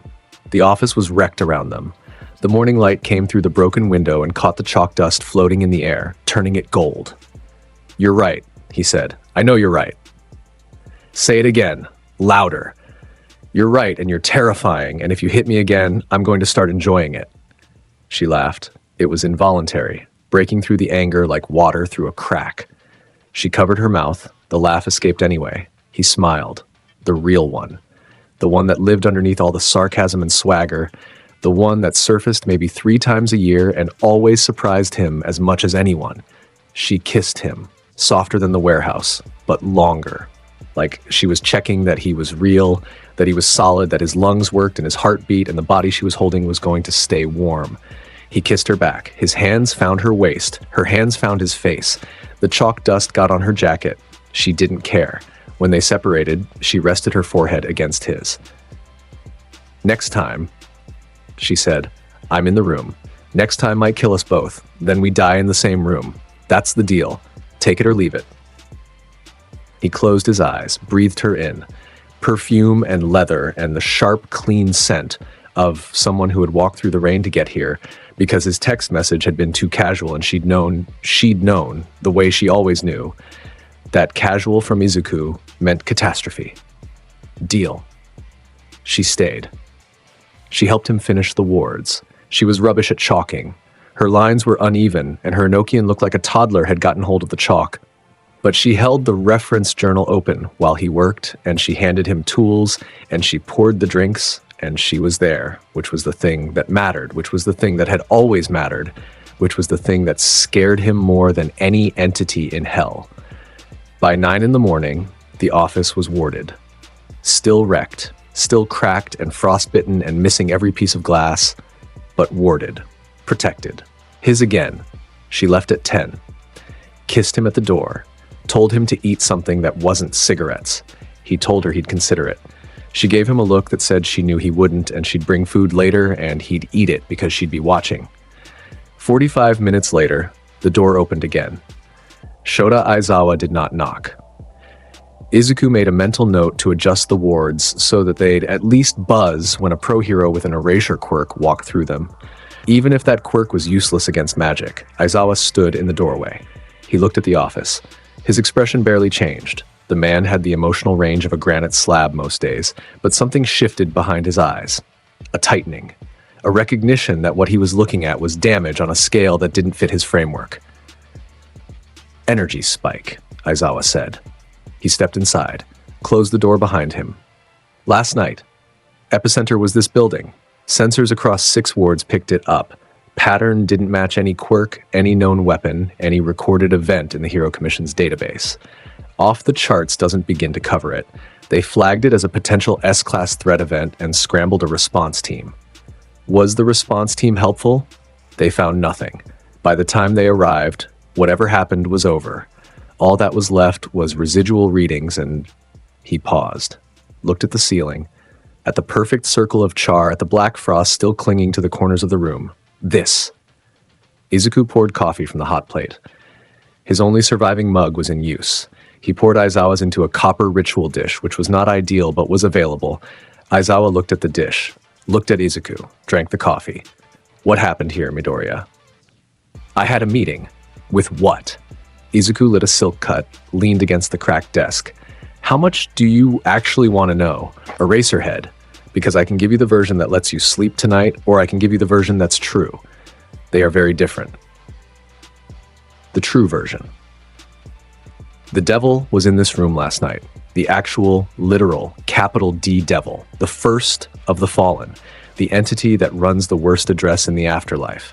He manifested here because I triggered a clause in my soul contract. Yes, I have a soul contract. We can discuss that later. And he dealt with another problem I was having at the same time. The energy your sensors picked up was his presence. The frost, the damage, the readings that don't match anything in your database. That's what happens when something from the absolute bottom of the supernatural hierarchy decides to be somewhere. Reality doesn't so much bend as it steps aside and hopes it doesn't get stepped on. Aizawa's face was a mask. The kind of mask that cost effort to maintain. Izuku could see the effort in the jaw, in the way his hands stayed deliberately still at his sides, in the way he breathed. You have a soul contract, Aizawa said, signed 3 years ago.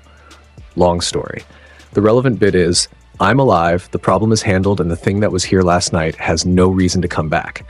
Not to this building, not to this ward, not to this city. My wards are back up. My arrangements are intact. Your sensors will read normal within 24 hours as the residual energy dissipates. And the problem it handled? Also handled. Gone, dealt with, filed under resolved in my personal cabinet of nightmares. Aizawa drank his coffee from the ritual dish, set it down on the desk, looked at Izuku with eyes that were too smart and too tired and too honest to be fooled. One day, Aizawa said, you're going to get in over your head, and when that happens, you're going to need people who understand what you do. People on this side of the line. I've got people. You've got Midnight. You've got me. When I can stomach it. You've got Nezu pulling strings from behind a desk. That's a start. It's a thin one. He moved to the door, opened it, looked back. I'm putting together a file. Everything I've documented about your cases, your methods, the things I've seen. When the time comes, and it will, I want the right people to know what they're dealing with, on both sides. That file could make my life very complicated, Eraserhead. Your life is already complicated. I'm just making sure someone other than you is keeping records. He left. The door closed. Izuku stood alone in the office. The coffee steamed on the hot plate. The wards hummed on the walls. Outside, Camino Ward woke up. Cars, voices, the grinding machinery of a city that didn't know what had stood in its streets last night and would never need to. He poured another coffee, drank it, smoked, started organizing the case files that had survived the evening. 3 out of 12, the rest ruined by frost or blood or both. He'd have to reconstruct them from memory, which was fine. Constantine's memory was a library, and Izuku had inherited the card catalog. He was deep into reconstruction when the air in the room changed. It was subtle. A shift in pressure, like someone opening a window in a sealed room. The wards on the east wall, spectral entities, ghosts, revenants, flickered. Then the north wall wards, demons, standard infernal, pulsed once. Hard. A warning pulse. Something was here. Izuku's hand went to his coat, to the brass knuckles. His eyes scanned the room. The entity materialized in the chair across from his desk. The same chair Nomuri had sat in, the same chair All for One had sat in. It appeared like a heat shimmer resolving into focus, a figure, humanoid, wearing the shape of a middle-aged Japanese man in a gray suit. The shape was good, nearly perfect. The eyes were the giveaway, too bright, the irises shifting color in a way that no human eye did. Amber to green to amber again. Mid-tier demon. Izuku placed it in 3 seconds. Class designation, Observer. Infernal hierarchy, messenger caste, the kind that carried information between the major players and prided itself on neutrality. They were the diplomatic core of hell, and they were annoying. Don't get comfortable, Izuku said. That chair's had a rough week. The demon smiled. Its teeth were too white, too even. Mr. Midoriya, or should I say Constantine. The underground can't decide which name to use. Midoriya is fine. Constantine was the old model. I'm the upgrade. Indeed. And what an upgrade. The demon's shifting eyes moved around the office, taking in the damage, the fresh wards, the residual signature of what had been here last night. The first of the fallen, in this room, standing where I'm sitting. It adjusted its tie. A very human gesture performed with slightly inhuman precision. You have caused a stir, Mr. Midoriya, a significant one. The lower tiers are in a state that I can only describe as structured panic. The word is that you triggered your own soul contracts that used the arrival of the first to dismantle All for One's demonic portfolio and simultaneously negotiated a cure for a terminal illness. All in one evening. In this office. Word travels fast. In hell, gossip is currency, and your story is minting new coins. The demon leaned forward. I am here with a message. A request, more accurately, from an entity of considerable standing who has been watching your career with, let us say, professional interest. A lot of people watch my career. Most of them are hoping I'll trip. This one is hoping you'll listen. The entity's name is Malphas. You know the name. Izuku's cigarette paused halfway to his lips. He knew the name. Builder of towers. Corrupter of fortifications. In the old texts, the real ones, the ones that weren't available in any library, Malphas was listed as a mid-tier duke with a talent for long-term operations. Patient. Clever, the kind of demon that didn't smash through walls. It undermined the foundations and waited for gravity to do the rest. Malphas wants a meeting, the demon continued. Face to face, he says he has information you need, information about something coming, something larger than the League, larger than All for One, something that has been building for 20 years and is now close enough to see. And what does Malphas want in return? That is between you and him. I am only the envelope. The letter is his to deliver. The demon stood, adjusted its cuffs. Its human suit was flawless except for the eyes, which continued their slow amber-green rotation. The meeting point is a venue called the Orchid Tower, Shinjuku, below the street level, tomorrow night, midnight. It paused at the door. The wards hummed as it passed through them. The messenger caste carried diplomatic immunity in the infernal hierarchy, which meant wards recognized them but didn't activate. Annoying design feature. Mr. Midoriya, one personal observation if I may. Go ahead. In my centuries of service as a messenger between the powers of hell, I have carried threats, promises, declarations of war, and terms of surrender. I have delivered news to entities that could unmake continents. And in all that time, I have never seen the kind of fear that your name produces now. The first of the fallen visited your office, and you sent him away doing you a favor. The demon's smile widened. The underground does not know what to do with you. That makes you either the safest person in Musutafu or the most dangerous, possibly both. It walked through the door. The words settled. The air pressure returned to normal. Izuku sat at his cracked desk. The cigarette had burned down between his fingers. He stubbed it out. Lit a fresh one. Malphas, he said to the empty room. Then, after a long drag, always something in it.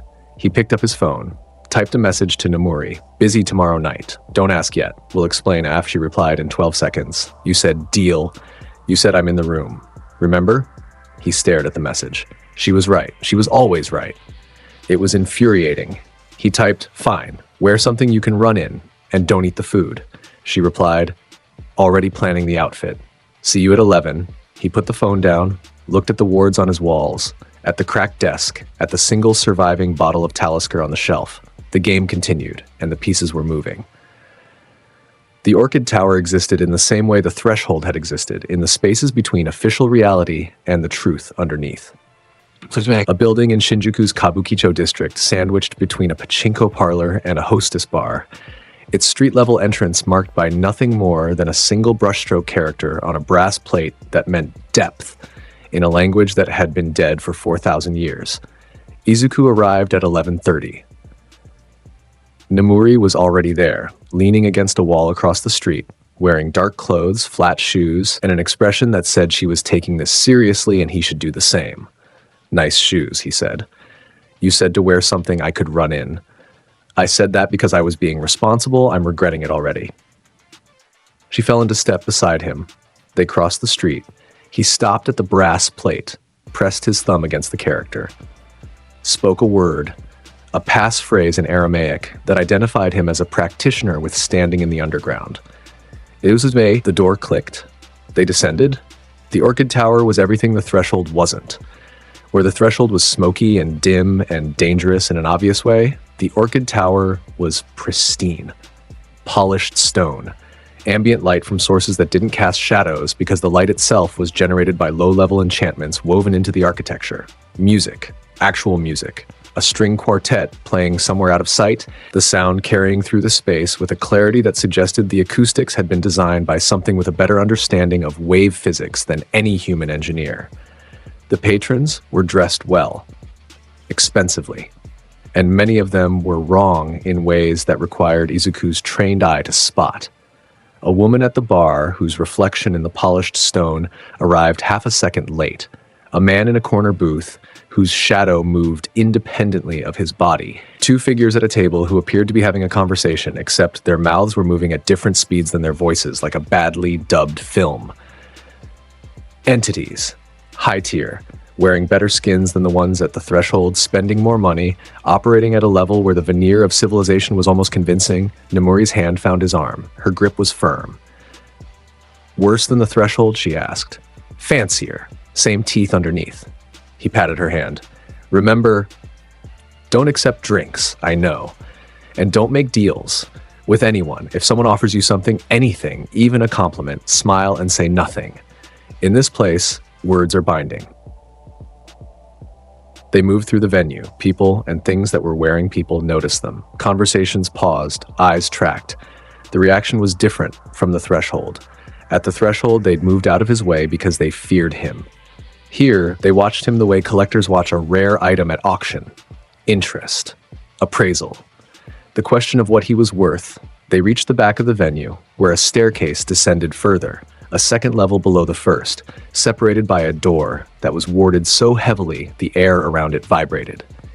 Izuku pressed his palm flat against the wood. The wards recognized him. The door opened. Below was a private room, smaller, stone walls, a single table, two chairs on one side, one on the other, and in the single chair the entity, Malphas, had chosen a human form that was deliberately unremarkable. Average height, average build, dark hair, dark eyes, a face you'd forget 5 minutes after seeing it, the kind of anonymity that was, in itself, a statement. Malphas did not want to impress. Malphas wanted to be listened to. Izuku sat down. Nemuri sat beside him. Under the table, he felt her knee press against his. Solid, present, an anchor. "Malphas," Izuku said. He didn't offer his hand. You never shook hands with a demon unless you were closing a deal, and this wasn't a deal yet. You wanted a meeting. You've got it. Talk. Malphas's unremarkable face regarded him with unremarkable eyes that, if you looked long enough, had nothing behind them at all, like windows in an abandoned building. "You are younger than I expected," Malphas said. Its voice was even. Pleasant. The kind of voice that filled corporate boardrooms and planning committees. The voice of someone who got things done. Constantine's memories did not include your face. Constantine's memories don't include a lot of things. That's the point of being a new person. Get to the business, mate. I've got a limited tolerance for demon pleasantries. Direct. Good. Malphas folded its hands on the table. I have been operating in Japan for 11 years. My mandate, the task assigned to me by the hierarchy, was to facilitate the spread of infernal influence through the villain underground. soul contracts disguised as power upgrades, demonic symbiotes passed off as quirk mutations, infernal enhancement marketed to desperate people who lacked the power to compete in a society that values power above all else. I know what you've been doing. I've been cleaning up your mess since I was 14.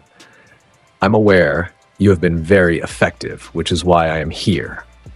Malphas paused. The unremarkable eyes flickered, a flash of something behind them, quick and sharp, like a fish turning in dark water. My mandate was one piece of a larger operation. I was a contractor, one of many.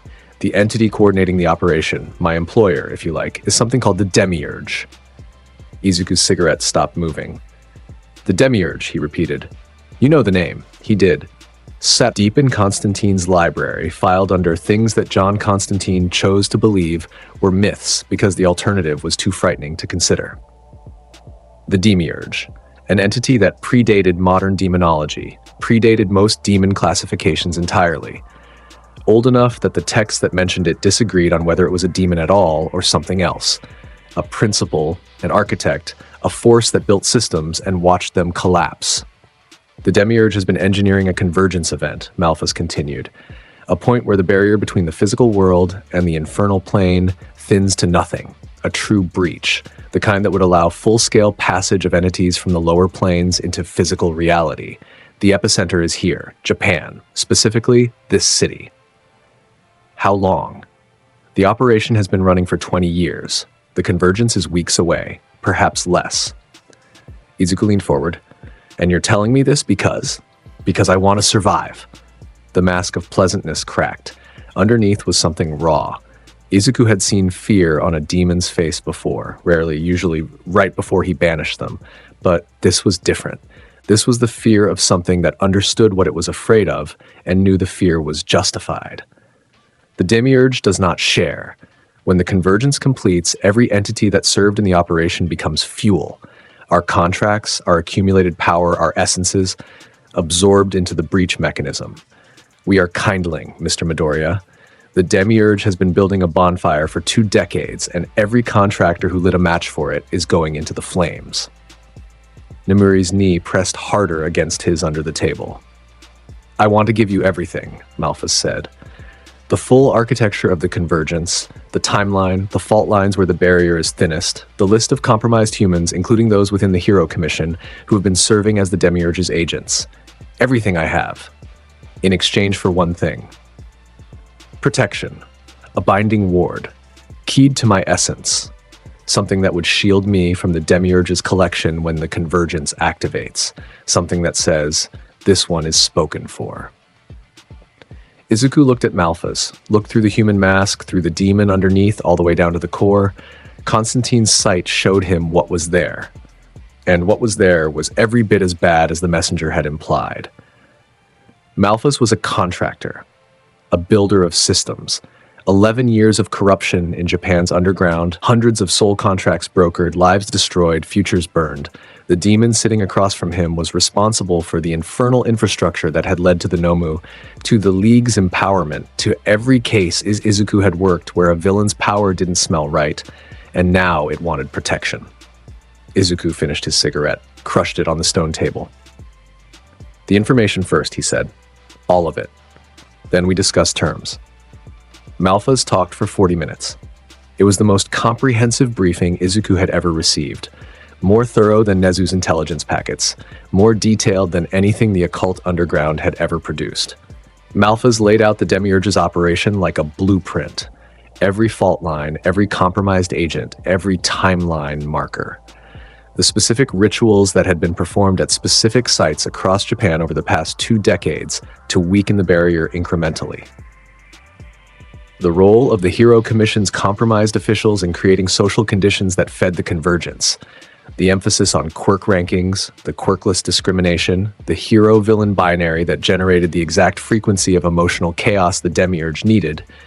Izuku listened. Smoked. Made notes in a journal he produced from his coat.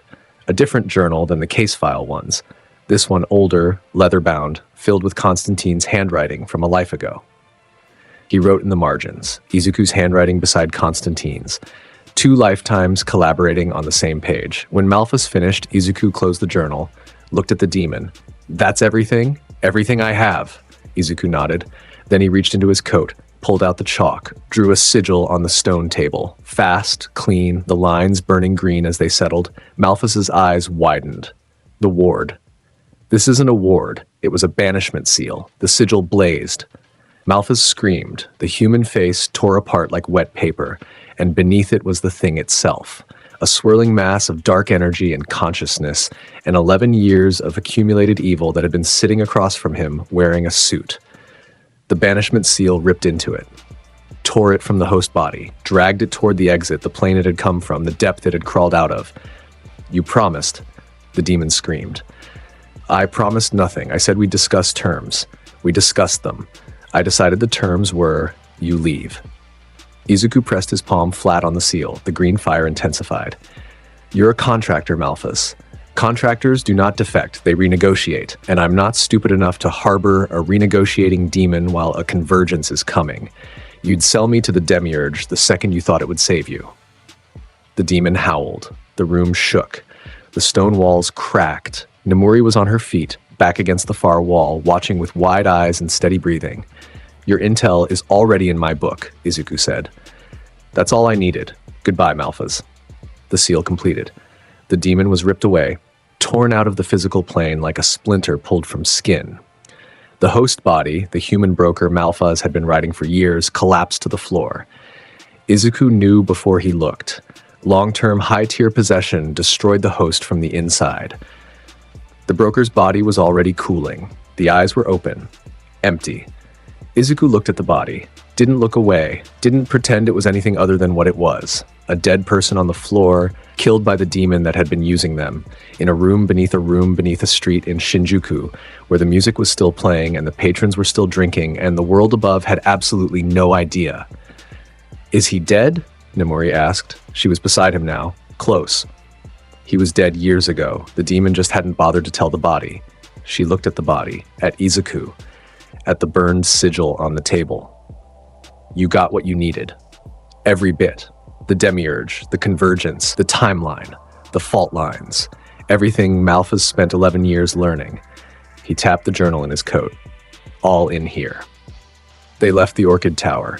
Up the stairs, through the pristine venue where every entity in the room watched them go with expressions that ranged from calculating to terrified, out through the warded door, up to the street, Shinjuku at midnight.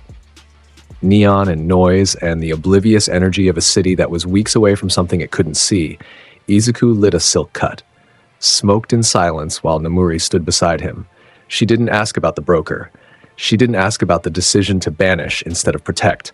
She'd been around him long enough to understand the arithmetic of his world, even when the numbers made her sick. "How bad?" she asked. "Bad. 20 years of engineering. A full-scale breach. If it happens, the barrier between here and hell opens wide enough to drive a fleet through. Entities pour in, real ones, big ones, the kind that make Nomu look like wind-up toys. Japan is the epicenter. Musutafu is ground zero. How long? Weeks. Maybe less. What do we do?"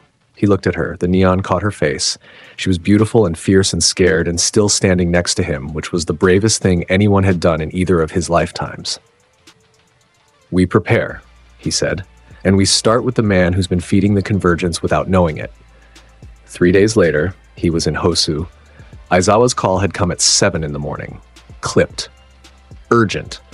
The kind of voice Aizawa used when he'd already decided the situation was beyond his tools and was reaching for someone else's. 3 more kills. Pro-heroes. Same pattern as before. Died in their sleep, expressions of terror, except these weren't in their beds. They were killed on patrol. Walking the streets, they just stopped, screamed, and dropped. That's different from a dream demon. I know, and the kill sites have residue. The same kind you've been tracking. Send me the coordinates. Hosu City was 3 hours from Musutafu by train. Izuku took the train because he needed the time to think. He sat in a window seat with his journal open and a map of Hosu spread across the tray table, marking the kill sites with a red pen. 3 sites. 3 heroes, all within a 2-kilometer radius of a district that Malphus's intelligence had flagged as a convergence fault line. a point where the barrier was thinner than average. Something was feeding near the thin spot, drawing power from it.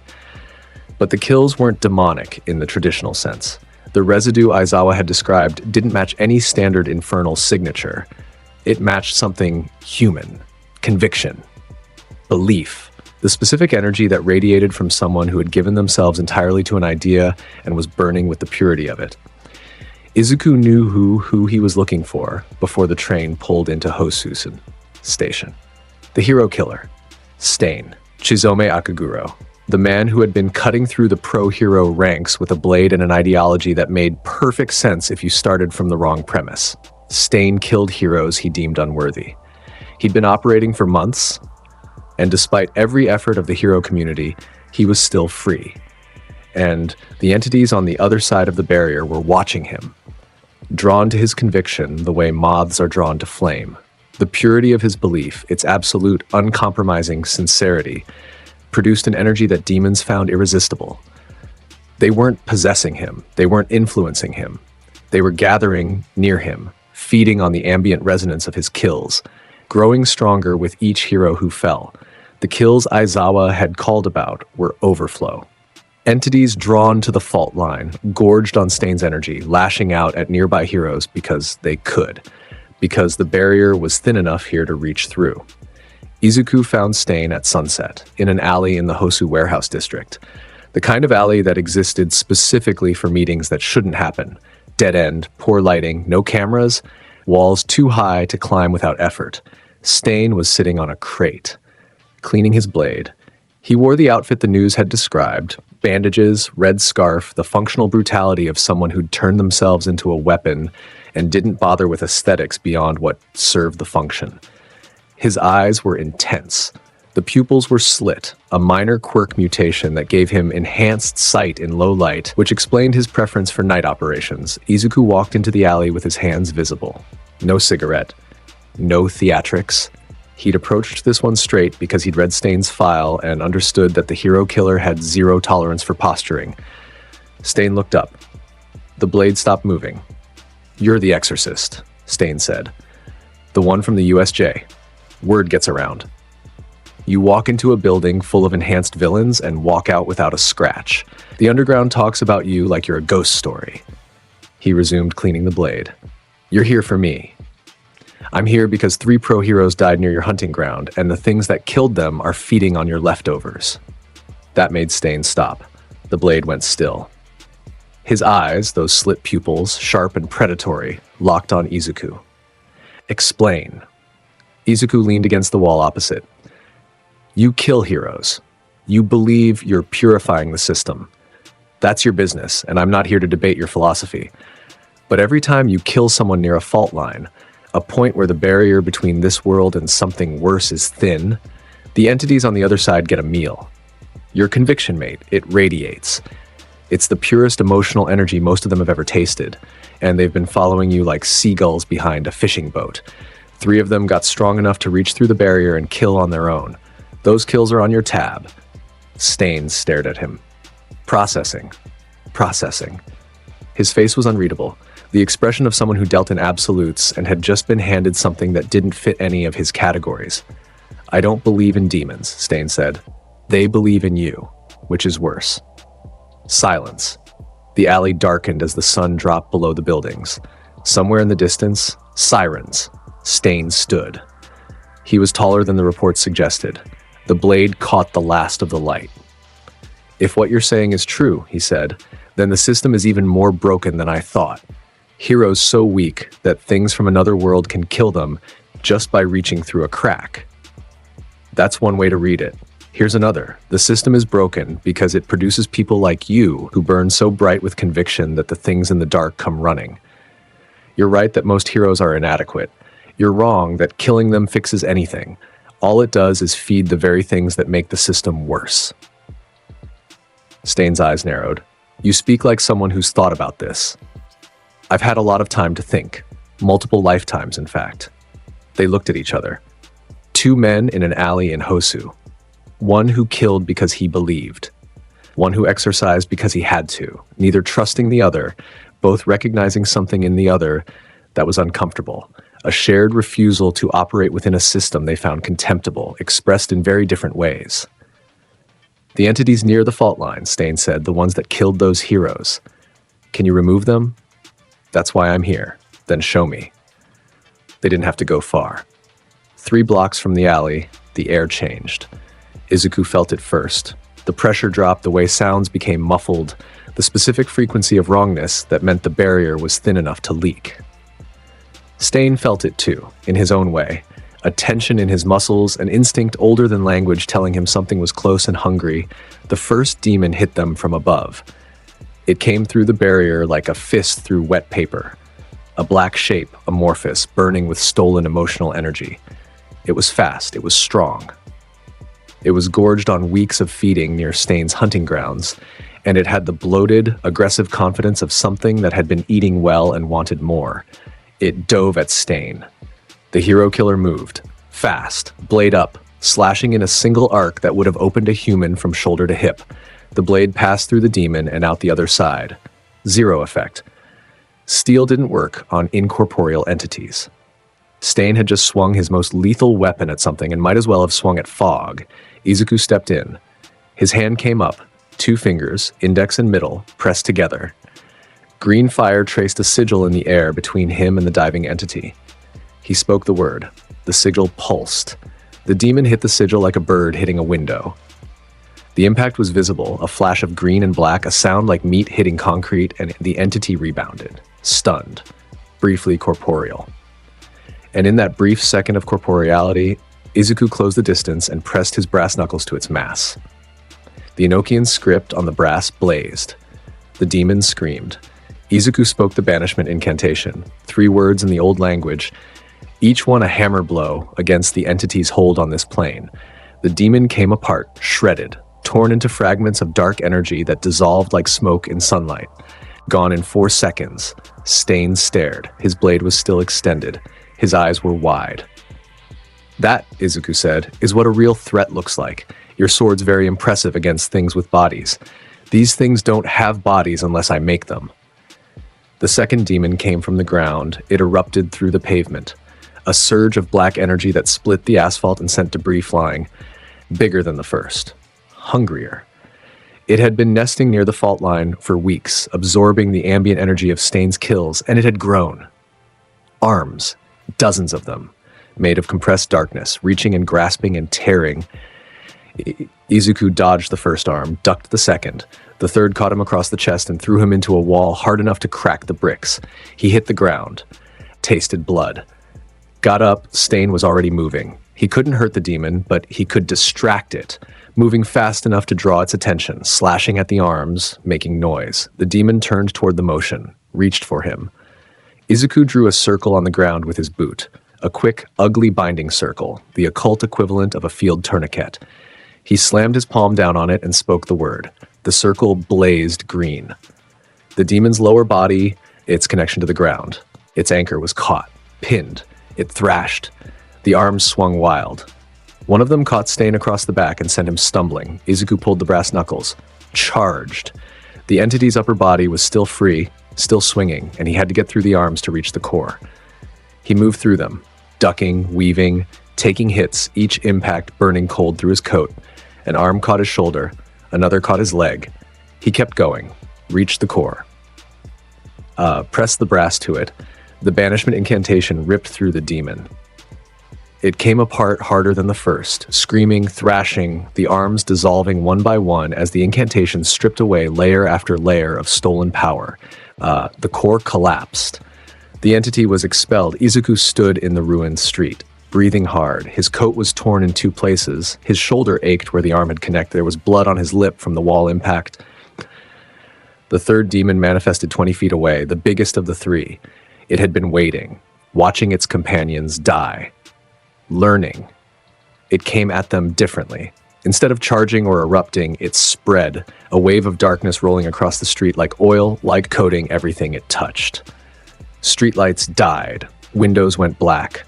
The temperature dropped so fast Izuku's breath crystallized mid-exhale. The wave hit the binding circle and dissolved it. Hit Izuku and washed over him like cold water. He felt it, the psychic pressure, the fingers of it reaching for his mind. trying to find the fear, the memory, the leverage it could use to stop him, and finding Constantine. Finding centuries of encounters with things far worse than this. Finding a mind that had been hardened against psychic intrusion by decades of experience and an absolute bone-deep refusal to be afraid of anything that didn't have a better offer. Izuku grinned. In the dark, surrounded by an entity that was trying to eat his mind, he grinned. "Mate," he said, "you're going to need a bigger appetite." He pulled the Zippo from his coat, flicked it open. The flame was small, tiny even, but it was real fire, physical fire, and Izuku fed it. He spoke the word, a different word than the banishment incantation, this one older, hotter, a word that turned ordinary flame into something that burned on every plane at once. The Zippo's flame erupted, a column of green fire that shot from his hand like a flare, punching through the darkness, burning the entity from the inside out. The wave of black recoiled. The demon screamed, a deep, resonant sound that cracked windows up and down the street. Izuku held the flame, pushed it further. The green fire spread through the entity like veins of light through dark stone, branching, reaching, consuming. The demon tried to pull back, tried to retreat to the fault line it had come from. Izuku spoke another word, a sealing word. The fault line closed. The thin point in the barrier that had been leaking entities for weeks was sealed shut with a binding that would hold for a decade if properly maintained. The demon had nowhere to go. The fire consumed it. Piece by piece, the darkness dissolved, the streetlights flickered back on, the temperature returned, the street was ruined, asphalt cracked, buildings damaged, 3 street lamps bent, but it was clean. Izuku closed the Zippo, pocketed it, wiped the blood from his lip with the back of his hand. He turned to Stain. The hero killer was standing in the middle of the ruined street, blade at his side, staring at Izuku with an expression that Izuku had seen before on the faces of people who just watched him work. That particular mix of shock and reassessment, the look of someone recalibrating everything they thought they knew. That, Izuku said, is what happens near fault lines. That's what your kills have been feeding. 3 mid-tier entities gorged on the ambient energy of your conviction, strong enough to kill heroes on their own. He lit a silk cut, hands steady. You want to change the world, mate? Fine. But this is the world you're changing. It's got layers you haven't seen. Stain was silent for a long time. Then he sheathed his blade. You're turning me in, Stain said. I am. Because you believe in the system. Because I believe in consequences. The system's broken, you and I agree on that. Where we disagree is on the fix. You think cutting out the rot with a blade works? I think the rot goes deeper than any blade can reach. And the things growing in the rot are eating better every time you feed them. Stain looked at him, long, hard. Those slit pupils reading everything Izuku was giving and everything he wasn't. You're honest, Stain said. It's a character flaw. I'm working on it. The hero killer nodded. A single dip of his chin that carried more respect than most people conveyed in entire speeches, Izuku called Aizawa. 15 minutes later, pro-heroes arrived. Stain went quietly. He looked at Izuku once more as they led him away. Said nothing.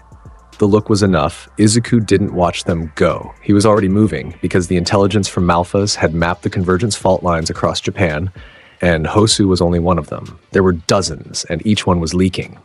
Except this one. Not anymore. He'd sealed this one himself. He was lighting his 3rd cigarette of the evening when the ground shook. The Nomu hit Hosu like a fist from the sky.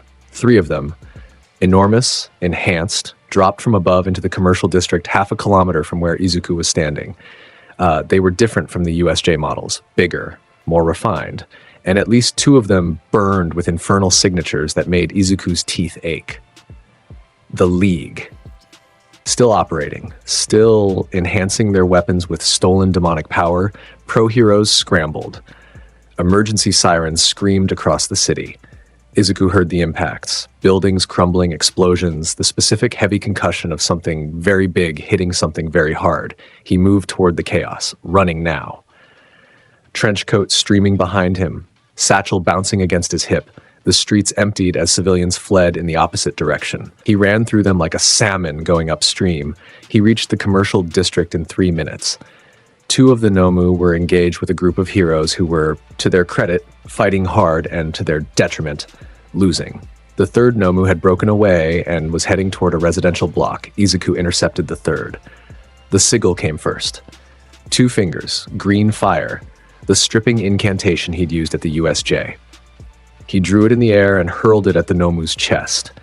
The demonic enhancement, the infernal energy burning inside the thing like a corrupted engine, reacted, ripped free, torn out through the Nomu's skin in a spray of black oily substance that hit the pavement and dissolved. The Nomu staggered. Its regeneration failed. Its enhanced speed cut in half. It was still a monster, still 8 feet of engineered muscle, but the demon fuel was gone. A hero with a strength-enhancing quirk hit it from the side while it was staggered. The Nomu went down. The hero hit it again and again. Without the demonic enhancement holding it together, the Nomu was just a body, and bodies break. Izuku was already past it, heading for the other 2. He burned sigils into the street as he ran, marking the pavement with lines of green fire that served as proximity wards. If any more Nomu dropped in, the wards would strip the demonic enhancement on contact. A minefield of exorcism. The second Nomu, the bigger one, the one with the infernal signature that made his skin crawl, saw him coming, turned, charged. It was fast, faster than the USJ models. The ground cracked under its feet and it crossed 30 meters in 2 seconds, fist drawn back, the air around its arm distorting with the heat of demonic power. Izuku didn't dodge. He planted his feet, drew the sigil, spoke the word. The stripping incantation hit the Nomu mid-charge. The infernal energy came out screaming, louder than the first, more resistant, fighting the extraction. A higher grade of demon had been bound into this one, tier 2, maybe tier 1. The Nomu's charge faltered, slowed, but didn't stop. The stripping was only partial. The demon was dug in deep, woven into the creature's biology at a level that couldn't be removed in a single incantation. The fist connected. Izuku went airborne, hit a wall, hit the ground. Every breath was a knife. Something in his ribs was broken. He tasted blood. Real blood, his own, filling his mouth. He got up. The Nomu was still coming, still burning with residual demonic power. Izuku wiped his mouth, reached into his coat. The brass knuckles, the ones with the Enochian script, the ones that had banished more demons than he could count, slid over his fingers. He met the Nomu at a dead run. The second incantation came out mid-stride. A different word, a harder word, one that targeted the specific binding holding the demon inside the host. The word hit the Nomu like a wrecking ball. The creature's charge broke. It stumbled. The demonic energy flared. Visible now, a dark aura around the body, fighting the incantation, trying to hold its position in the host. Izuku's fist connected with the Nomu's exposed brain. The brass knuckles hit flesh and the Enochian script activated on contact. The effect was immediate. The binding shattered. The demonic energy ripped free. All of it. Every bit. A geyser of black fire that erupted from the Nomu's body and hit the sky and burned away to nothing in 3 seconds flat. The Nomu dropped. A puppet with its strings cut. Dead weight on broken pavement. Izuku stood over it, bleeding from the mouth, ribs screaming, the brass knuckles steaming on his fist. The heroes who'd been fighting the third Nomu had won their battle, barely, messily, 3 of them down and the rest running on adrenaline. They saw Izuku standing over the second fallen Nomu and their faces told the same story they always told. Who is that? What did he do? How? Izuku didn't explain.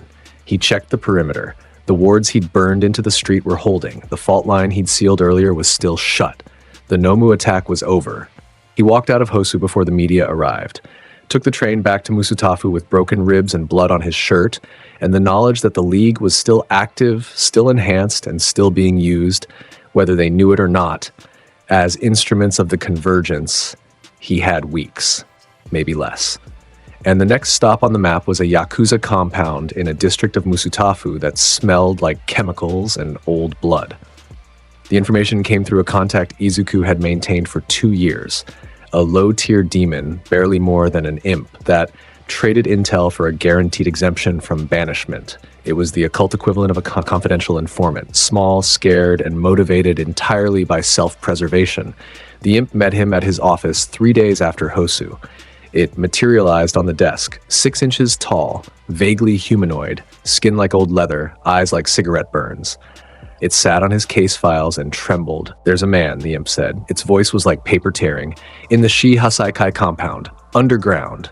He's doing things, Constantine, bad things, with a book.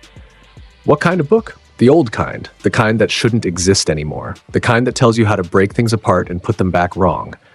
A grimoire. Which one? The harrowing text, you know it? Izuku's hand stopped on his cigarette. He knew it. Deep in Constantine's library, filed under Destroyed, the harrowing text, a grimoire of demonic alchemy, written by a practitioner in medieval Prague who'd been executed for his work. The text outlined a process for extracting fundamental essences from living subjects, using their suffering as a catalyst and their regeneration as a renewable fuel source. The Vatican had burned every copy in the 16th century. Apparently they'd missed one. He's got a girl, the imp continued. Its trembling intensified. Small. Young. Her body regenerates. He takes her apart and puts her back together and takes her apart again, and each time he extracts something from the process. Something that eats quirks. And the book? The book is feeding Constantine. Every time he uses the process, the entities bound to the text collect their share. He doesn't know. He thinks it's science. He thinks he's smart. Izuku stubbed his cigarette. It was out already. He hadn't noticed it burning down. How long has she been there? Months. Maybe longer. She screams, Constantine. Even I can hear it, and I try not to listen. Her name. Eri. Izuku sat very still. The office was around him. The wards hummed on the walls. The Talisker bottle sat on the shelf.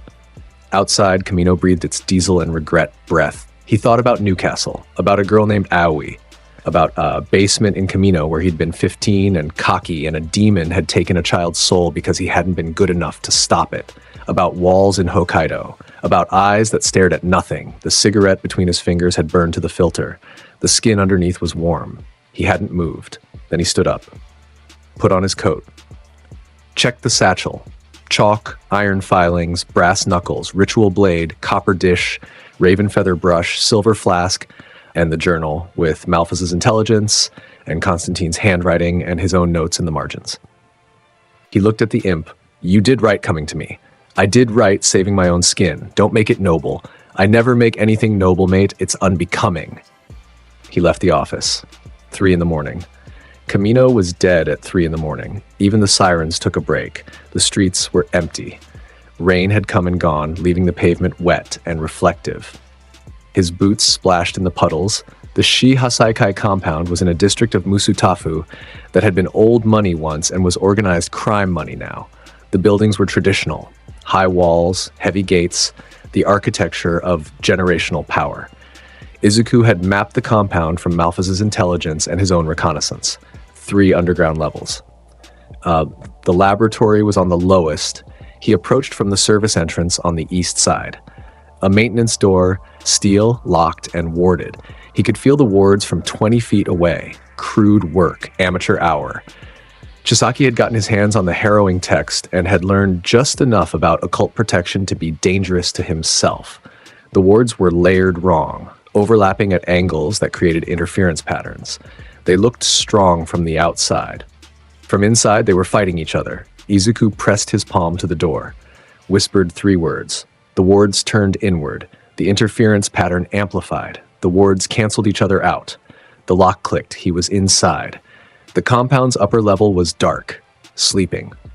Guards at intervals, human, quirk-equipped, wearing the masks that identified Shi Hasaikai members.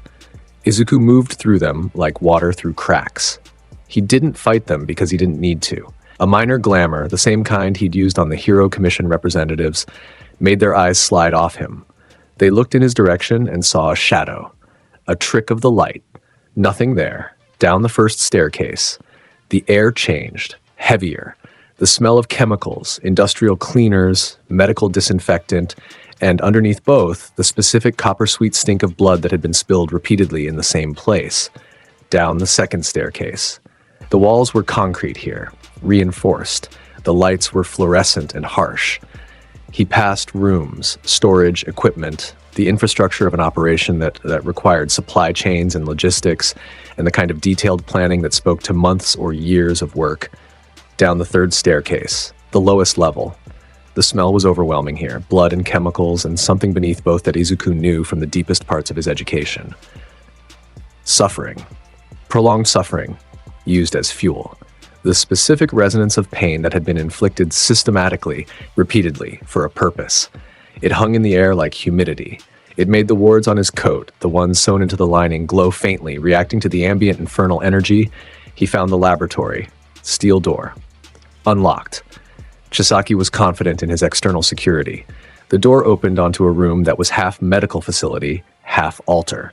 Stainless steel tables, surgical instruments, vials of a clear liquid arranged in racks along the wall.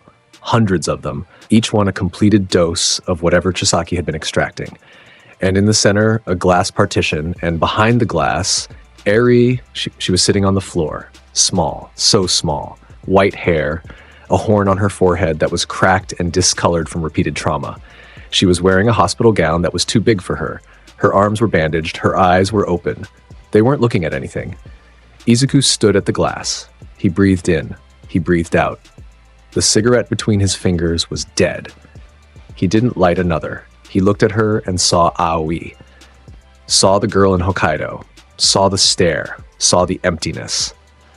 Saw the thing that his arrogance had created when he was 15, sitting in front of him now, wearing a different face, telling him the same story. His hand pressed flat against the glass. He could feel the residual energy in it, the harrowing text's influence woven into the barriers and surfaces, the entities feeding silently on every session, every extraction, every scream. He opened the door to the partition, stepped inside, knelt in front of her. The floor was cold, clinical tile, stained in places that the cleaners hadn't reached. Eri, he said. His voice was low, steady, the same voice he used when he needed someone to hear him over the noise of everything else. My name is Izuku. I'm going to take you out of here. She didn't look at him. Her eyes stayed fixed on the wall behind him. Empty. I know you don't know me, he said. I know you've got no reason to trust anyone who walks into this room. Every person who's walked in here has hurt you. I'm going to be the last one, and I'm going to walk you out. Nothing. The empty stare.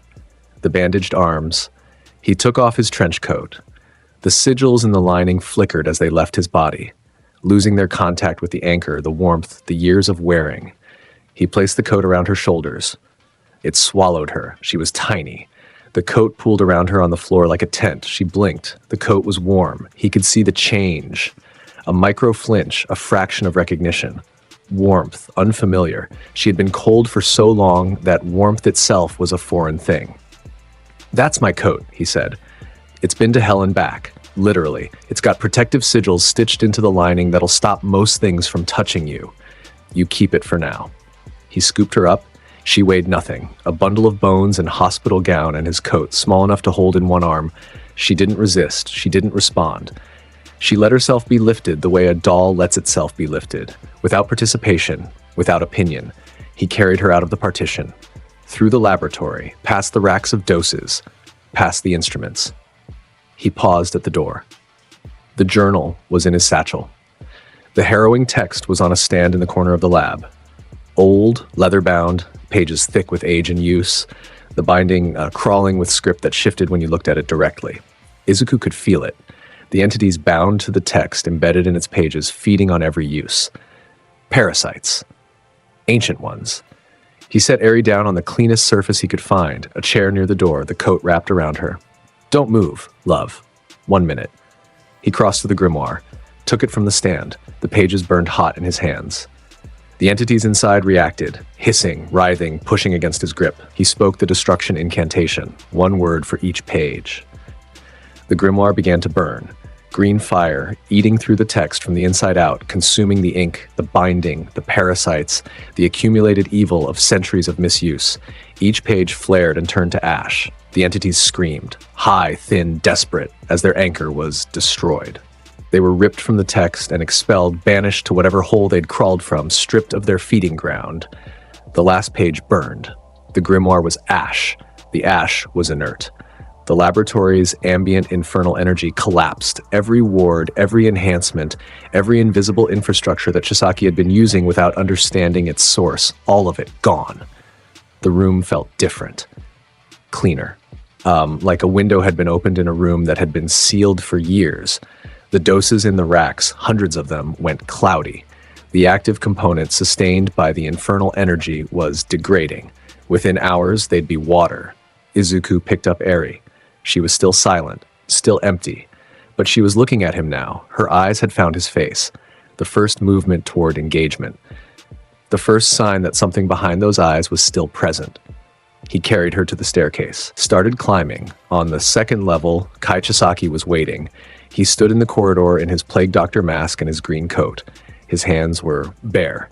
His quirk, Overhaul, the ability to disassemble and reassemble matter at a touch, hummed in the air around him like static. He'd felt his wards collapse. He'd felt the laboratory's energy structure die. He knew someone was in his building. "Put her down," Chisaki said. His voice was flat, controlled, the voice of someone who had long ago decided that emotions were a disorder and he'd cured himself. "I'd rather burn," Izuku said. Chisaki moved. Fast. His hand came forward, palm out, fingers spread, the Overhaul quirk targeting Izuku's chest. If that hand made contact, the cells in Izuku's body would disassemble, rearranged. Destroyed. Izuku stepped left. Chisaki's hand passed through the space where his chest had been. Izuku's mouth was already moving. The Enochian word, the one that hit like a fist, the one that turned intent into impact. The word hit Chisaki dead center. The Yakuza boss went backward, hit the wall. The concrete cracked behind him. Izuku set Eri down behind a support column. "Stay here." She clutched the coat tighter around herself. Her eyes were on Chisaki, wide, terrified. She knew that man. She knew those hands. Chisaki was already up. The mask was cracked. One eye was visible, gold, furious, the eye of someone whose absolute sense of control had just been violated by something he couldn't disassemble. "What are you?" Chisaki hissed. "I'm a nasty piece of work, mate. Ask anybody." Chisaki lunged. Both hands this time. He was fast, faster than Izuku had expected. A practitioner of his quirk at a level that turned a destructive ability into something almost artistic. The ground beneath his feet disassembled and reassembled into spikes aimed at Izuku's legs. The walls warped, the ceiling cracked. Izuku jumped the spikes, hit the far wall, pushed off. The brass knuckles were on his fist. He closed the distance. Chisaki's hand caught his sleeve. The fabric disassembled, the shirt underneath peeled apart. Izuku felt the quirk reach his skin, a burning, pulling sensation, like his arm was being deconstructed at the molecular level, and stopped, because Overhaul worked on matter, on physical structures, on cells and atoms and molecules. It did not work on will. It did not work on intent. And the brass knuckles on Izuku's fist were covered in Enochian script that operated on a plane where atoms didn't exist and molecules were irrelevant. The brass connected with Chisaki's jaw. The Yakuza boss hit the floor. The knuckles left a mark, an imprint of the holy sigils, burned into his skin, glowing faint blue. His quirk stuttered. The connection between his intent and his ability flickered. For 3 seconds, Overhaul couldn't overhaul anything. Izuku didn't wait for the 3 seconds to pass. He reached down, grabbed Chisaki by the collar, hauled him up, pressed the brass knuckles to his temple. Chisaki's eyes went wide behind the broken mask. He could feel what was on his skin, the weight of it, the authority, something that had nothing to do with quirks, nothing to do with the world he understood, pressing against his skull with the patience of a closed door. "You used a grimoire you didn't understand," Izuku said. His voice was low, hard. The humor was gone. The mask was gone. What was underneath was cold and old and had been in rooms like this before. You fed entities you didn't know existed. You turned a child into a battery because a book told you it would work, and you never once asked what the book was getting out of the deal. I don't care what you believe. Belief is irrelevant when the truth is pressing brass into your skull." He leaned closer. "You took a girl apart, over and over. You treated her body like a mine, and her pain like a resource. And the things feeding on your work grew fat and happy while you thought you were the smartest man in the room."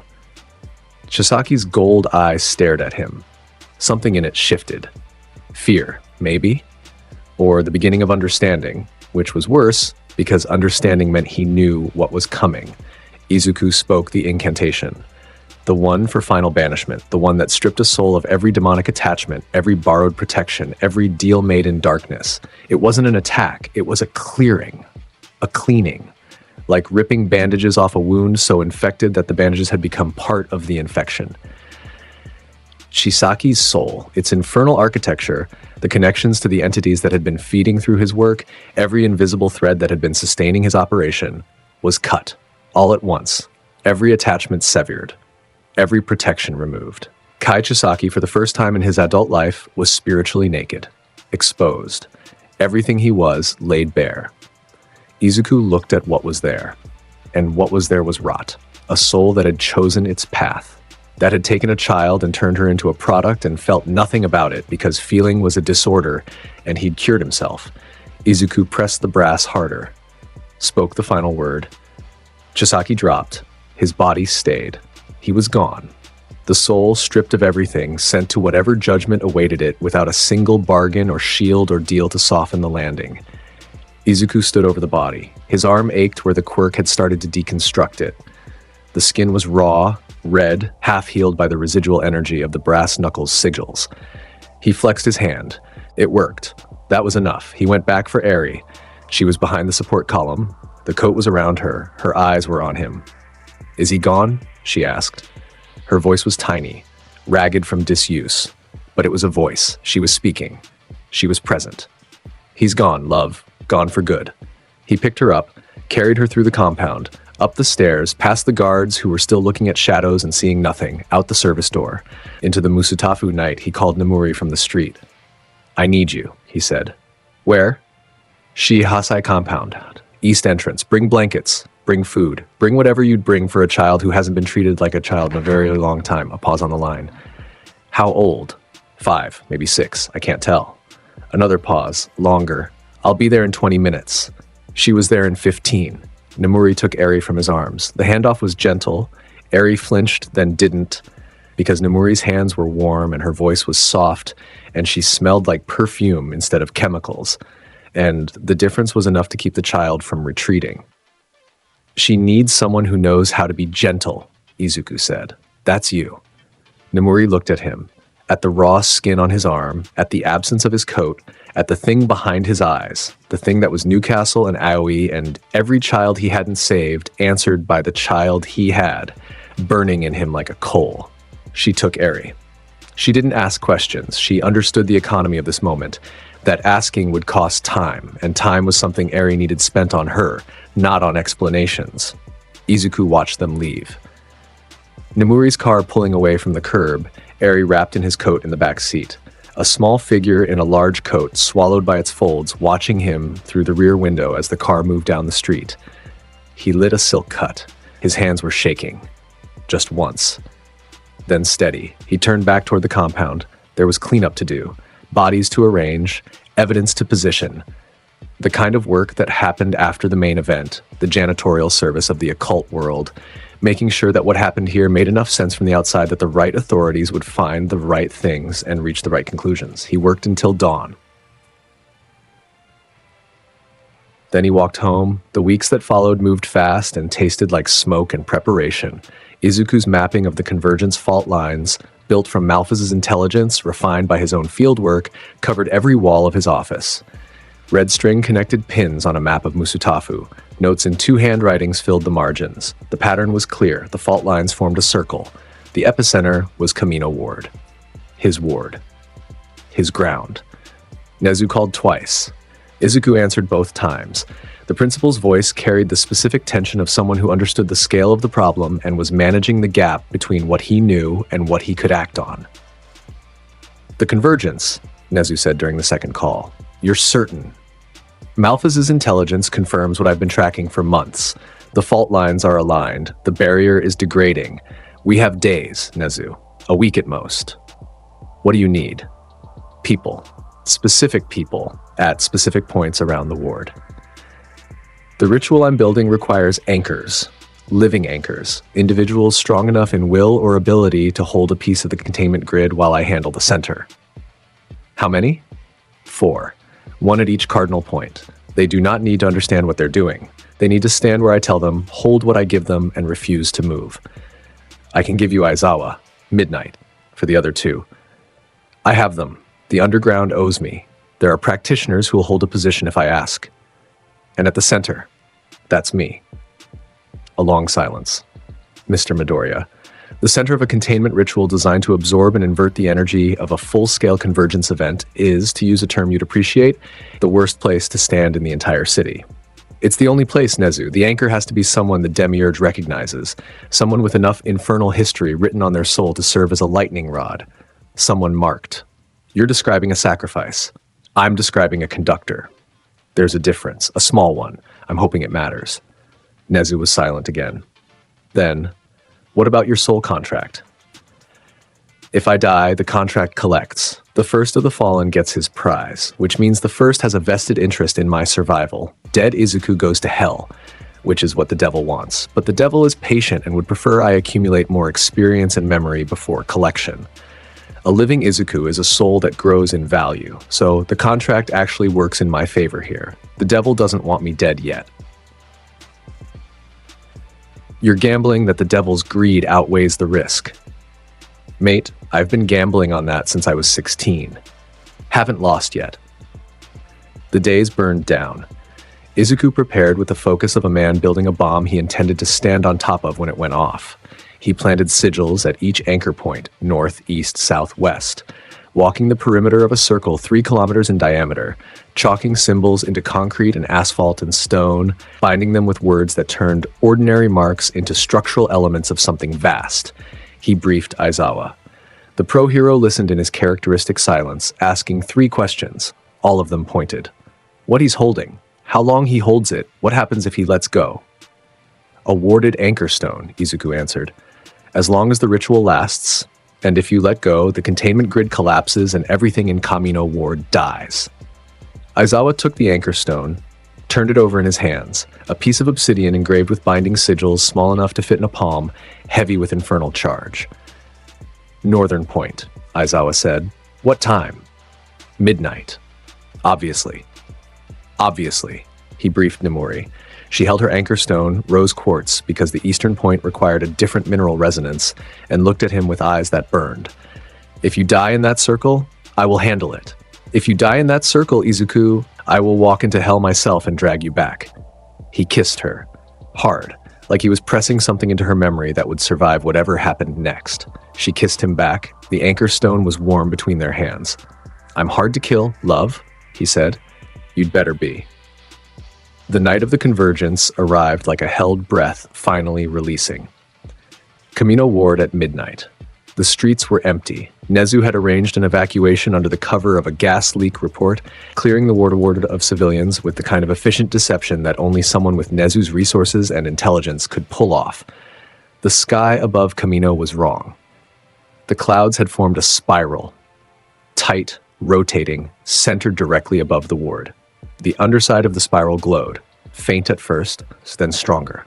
A color that wasn't red or black, but something between both.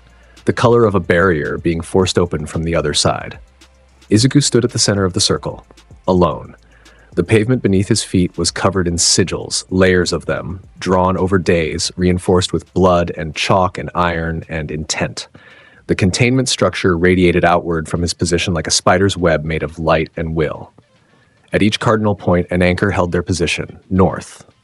Aizawa, standing in the middle of a deserted intersection, capture weapon tight around his shoulders, obsidian anchor stone in his fist, eyes red with erasure, useless against what was coming, but active because Shota Aizawa did not face anything without every weapon he had. East, Nemuri. Nemuri. 2 kilometers from Izuku, at the edge of the industrial district, rose quartz anchor stone warm in her palm, breathing steady, facing the glowing sky with the expression she wore on her worst nights, the one that said she'd chosen to be here and would do what needed doing. South and west, practitioners from the underground. People Izuku trusted, which was a short list, holding anchor stones he'd prepared, standing where he'd told them to stand, doing what he'd asked them to do. The grid was live. The containment structure hummed, felt more than heard, a vibration in the bones, in the blood, in the part of the body that existed between the physical and the other thing. Izuku lit his last silk cut. He was out after this one. The pack was empty. He'd smoked the rest over the past 3 days, one after another, the way someone who knows a storm is coming uses the last of the fuel. He looked up at the sky. The spiral was tightening. The glow was intensifying. The air was thick with pressure, the same kind of pressure he'd felt when the devil manifested, except larger, enormously larger. The devil had been a focused presence. This was a wall. The barrier tore. It didn't tear like fabric. It tore like reality having a seizure. The sky above Camino split along a line that went from one horizon to the other, and through the split came light and sound and pressure that made the buildings shake and the pavement crack and every ward in Izuku's containment grid flare to maximum output. The demiurge came through. It was beyond description. That was the point. Things at the demiurge's level didn't have shapes. They had impacts. The air itself seemed to bend around its presence. The buildings at the edge of the ward groaned. Windows exploded for 3 blocks in every direction. The containment grid caught the first wave of its arrival and held, the sigils blazing green-white, the anchor points absorbing and redirecting the overflow. Izuku felt it hit him. The energy of the convergence, the accumulated product of 20 years of engineered chaos, social fracture, villain radicalization, hero corruption, quirkless discrimination, every ugly structural feature of this society weaponized into a battery, poured through the breach and into the containment grid and through the containment grid and into him. He went to his knees. The cigarette fell from his lips. His hands hit the pavement. His veins lit up, visible through his skin, glowing green, the infernal markings on his soul resonating with the energy being channeled through him.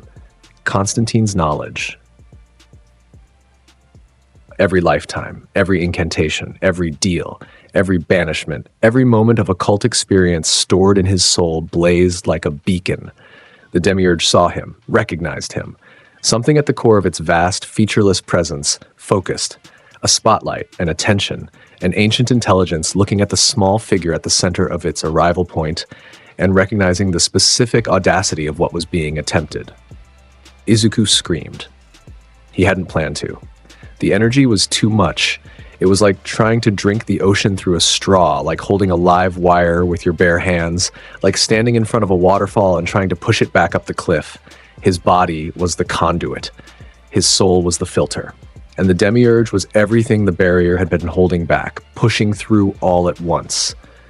The containment grid buckled. At the northern point, Aizawa felt his anchor stone heat up, then burn. He gripped it tighter. His hand blistered. He held on. At the eastern point, Nemuri's stone was singing, a high, thin note that made her ears ring and her vision blur. She held on. The southern and western anchors held barely, the practitioners there pouring everything they had into their positions. Izuku forced his eyes open.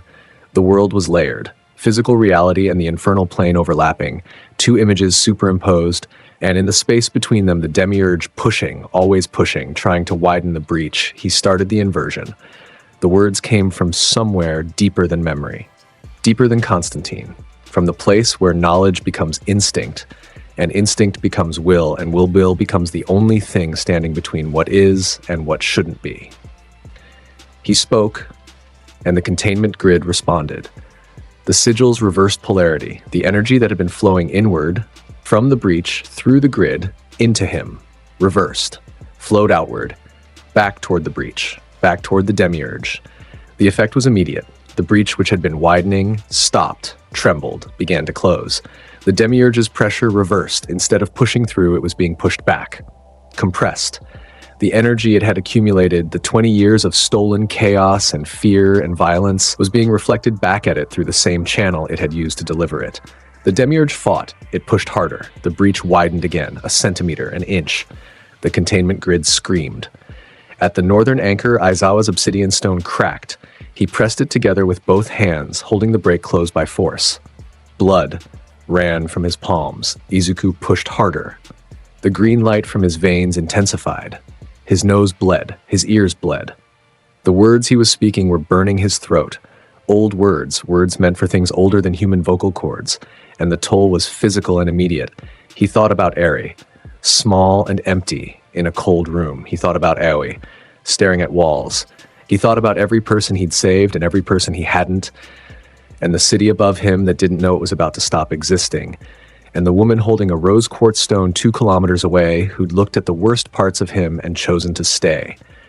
He pushed. The demiurge buckled. The breach narrowed further. The pressure reversed for good. A tipping point, A moment where the weight on Izuku's side of the scale finally exceeded the weight on the other, and the whole structure shifted. The breach slammed shut. The sound was beyond sound, a concussion that flattened every unsecured object in Camino Ward, that cracked the pavement in radiating lines from Izuku's position, that sent a shockwave through the spiritual plane hard enough to be felt by every sensitive entity within 100 kilometers. The sky closed. The spiral dissolved. The glow died. The clouds broke apart, and behind them, for the first time that night, stars. Izuku was face down on the pavement. The sigils around him were ash. The containment grid was spent. Every mark, every binding, every ward burned clean, their energy used. His veins were dark. His body was still. He counted his breaths. In, out, in. He was alive.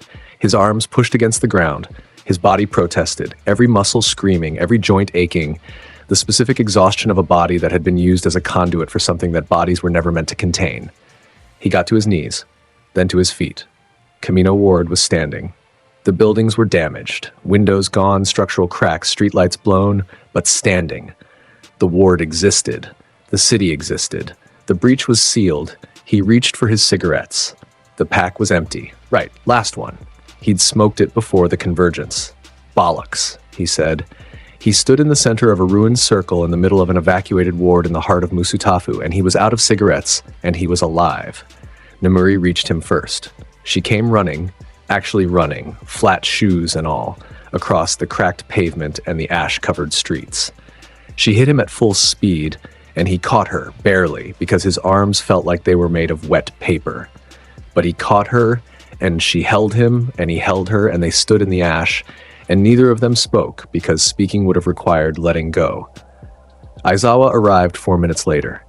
His hands were wrapped in strips torn from his capture weapon, improvised bandages over the burns. He looked at Izuku, at the destroyed circle, at the sky, which was clear and normal and boring and the most beautiful thing any of them had ever seen. "It's done," Aizawa said. "Done. Sealed. The demiurge is expelled. The barrier is intact. The convergence is collapsed." Aizawa nodded. Once. The nod of a man who understood the scale of what had just happened and was processing it in real time with the efficiency of someone who didn't have the luxury of processing it slowly. "You look terrible," Aizawa said. "Feel terrible too. Thanks for noticing. The Hero Commission is going to want a report. The Hero Commission can eat my entire arse. Tell them it was a gas leak." Aizawa almost smiled. Almost. The corners of his mouth moved by a fraction. Then he turned and walked back to his anchor point to collect whatever was left of his equipment, and the almost smile disappeared into the dark. Nemuri pulled back, looked at Izuku's face, touched the blood under his nose, wiped it with her thumb. "You're alive," she said. "Told you. You look like Death. Death looks worse, trust me. I've met him. He's got terrible fashion sense." She hit his chest gently, barely a tap.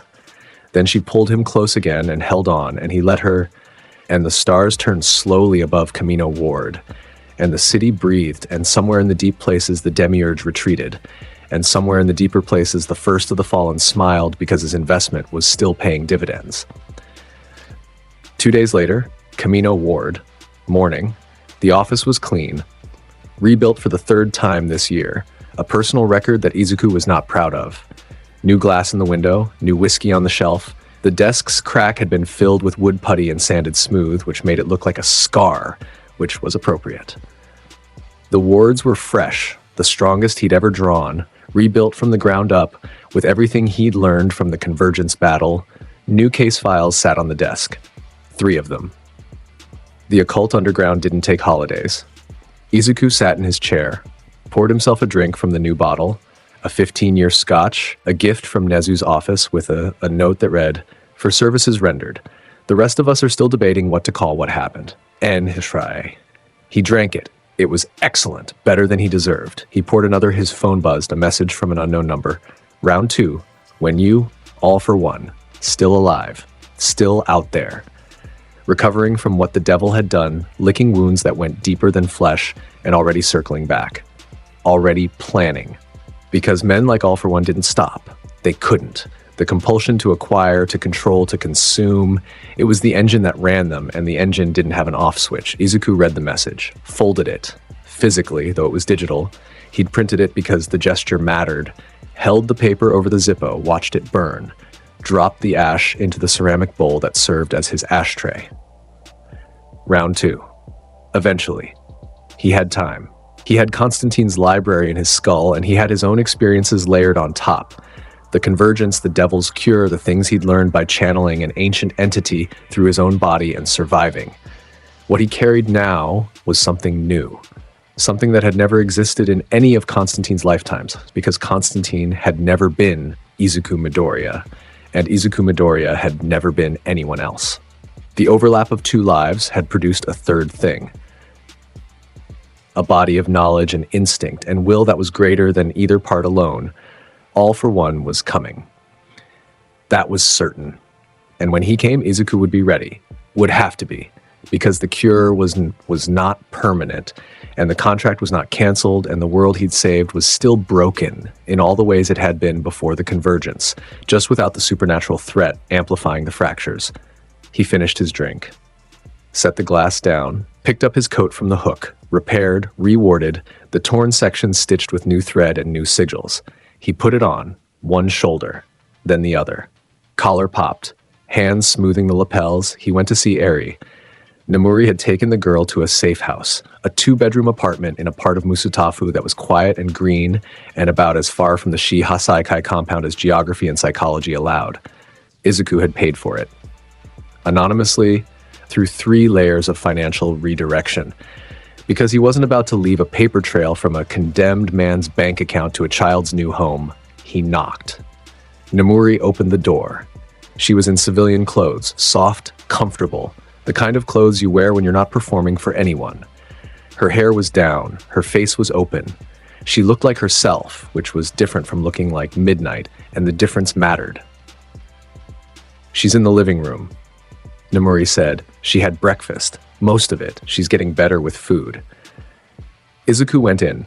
The apartment was warm, clean, smelled like cooking and laundry detergent, and the specific lived-in quality of a space that had become a home. Eri was on the couch. She was wearing real clothes, a pink shirt, jeans, socks with cats on them that Nomuri had bought. His trench coat was folded beside her on the cushion. She hadn't let it go. Refused, apparently. Every time Nomuri tried to wash it or put it away, she looked up when he walked in, her eyes found his face, and something happened in them. A spark. Tiny, but present. Recognition. The man who'd carried her out, the man who'd given her his coat. "You came back," Eri said. 3 words. Izuku felt them hit harder than the demiurge. "I said I would," he said. He sat beside her on the couch. She didn't flinch. That was new, according to Nomuri. She'd been flinching at every adult who came near her for weeks. She didn't flinch at Izuku. He didn't talk about demons. He didn't talk about magic. He didn't talk about the convergence or the devil or the war that was coming.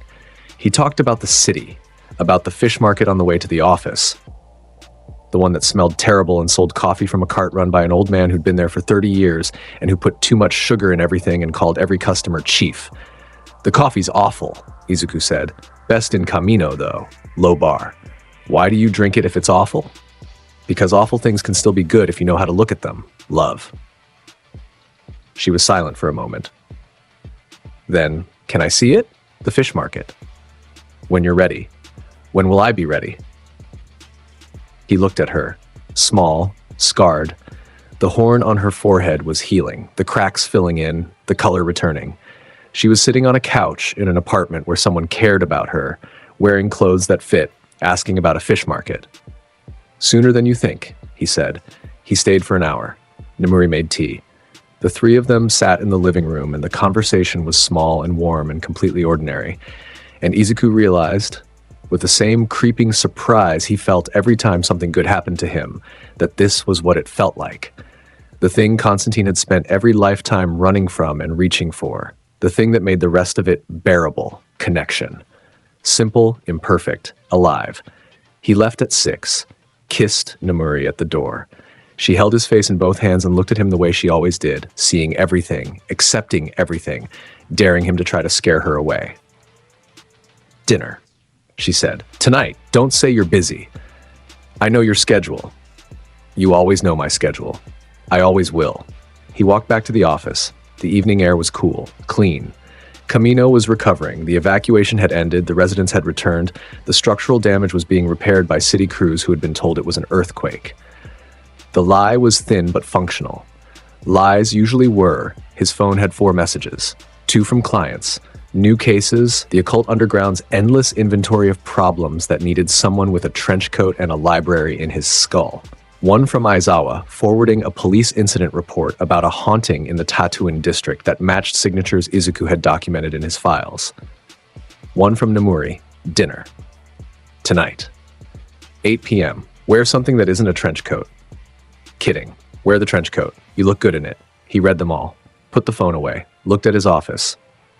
The new case files, the fresh wards, the fixed window with its streetlight, the streetlight that someone had finally repaired after 2 years because someone in the city council had made an anonymous call, probably at Nez's suggestion, because Nezu understood that small acts of repair mattered as much as large ones.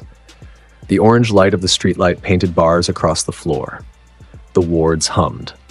The whiskey bottle sat on the shelf, half full. He put on his coat. One shoulder, then the other. He reached into the breast pocket. Empty. Still out of silk cuts. He'd been out since the convergence. He went to the import store 3 blocks from the office, the one that didn't ask for ID and stocked British cigarettes in a rack behind the counter. He bought a pack, tore the cellophane, pulled a cigarette out, put it between his lips, felt the weight of it, the familiar, stupid, self-destructive comfort of a habit that 2 lifetimes hadn't broken. He lit it with the Zippo. The pentagram scratched into the casing caught the streetlight. The flame held. The tip glowed orange. He stepped out onto the street. Camino Ward at evening. The sky was clear for the first time in weeks. Stars barely visible above the light pollution, but there. Present, holding their positions the way they always had, indifferent to the things that happened below them. Izuku looked up, took a drag. He had a terminal soul contract with the devil. He had a war coming, all for one, recovered and furious, circling back for round 2. He had a city full of demons and ghosts and curses and the ambient debris of a supernatural world that most people chose to ignore. He had a girl who stopped looking at the floor. He had a woman who chose to stay. He had work. He always had work. He exhaled smoke into the clear sky. I'm Izuku Constantine, he said, to the street, to the city, to the stars, to whatever was listening in the dark, and something always was. I'm the one who steps from the shadows, all trench coat and arrogance. I'll drive your demons away, kick them in the bollocks, and spit on them when they're down, leaving only a nod, a wink, and a wisecrack. He took another drag, held it, let it go. And I'm not done. He walked. The coats swayed behind him. The cigarette burned steady. The streetlight he passed under was working, finally, beautifully, stubbornly working. And it cast his shadow long and sharp across the pavement as he moved. The city received him. The dark took one look and took a step back. Some things never change. The hero roster. A massive salute to the legends backing this journey. Your support is what keeps the momentum at an all-time high and the dream moving forward. You guys are the absolute best. Pro heroes, the elite front line, stepping up and setting the pace for the whole community. DA, Fire 05, symbol of peace, the pillars of the community, the titans who keep our foundation solid and the hype at an all-time high.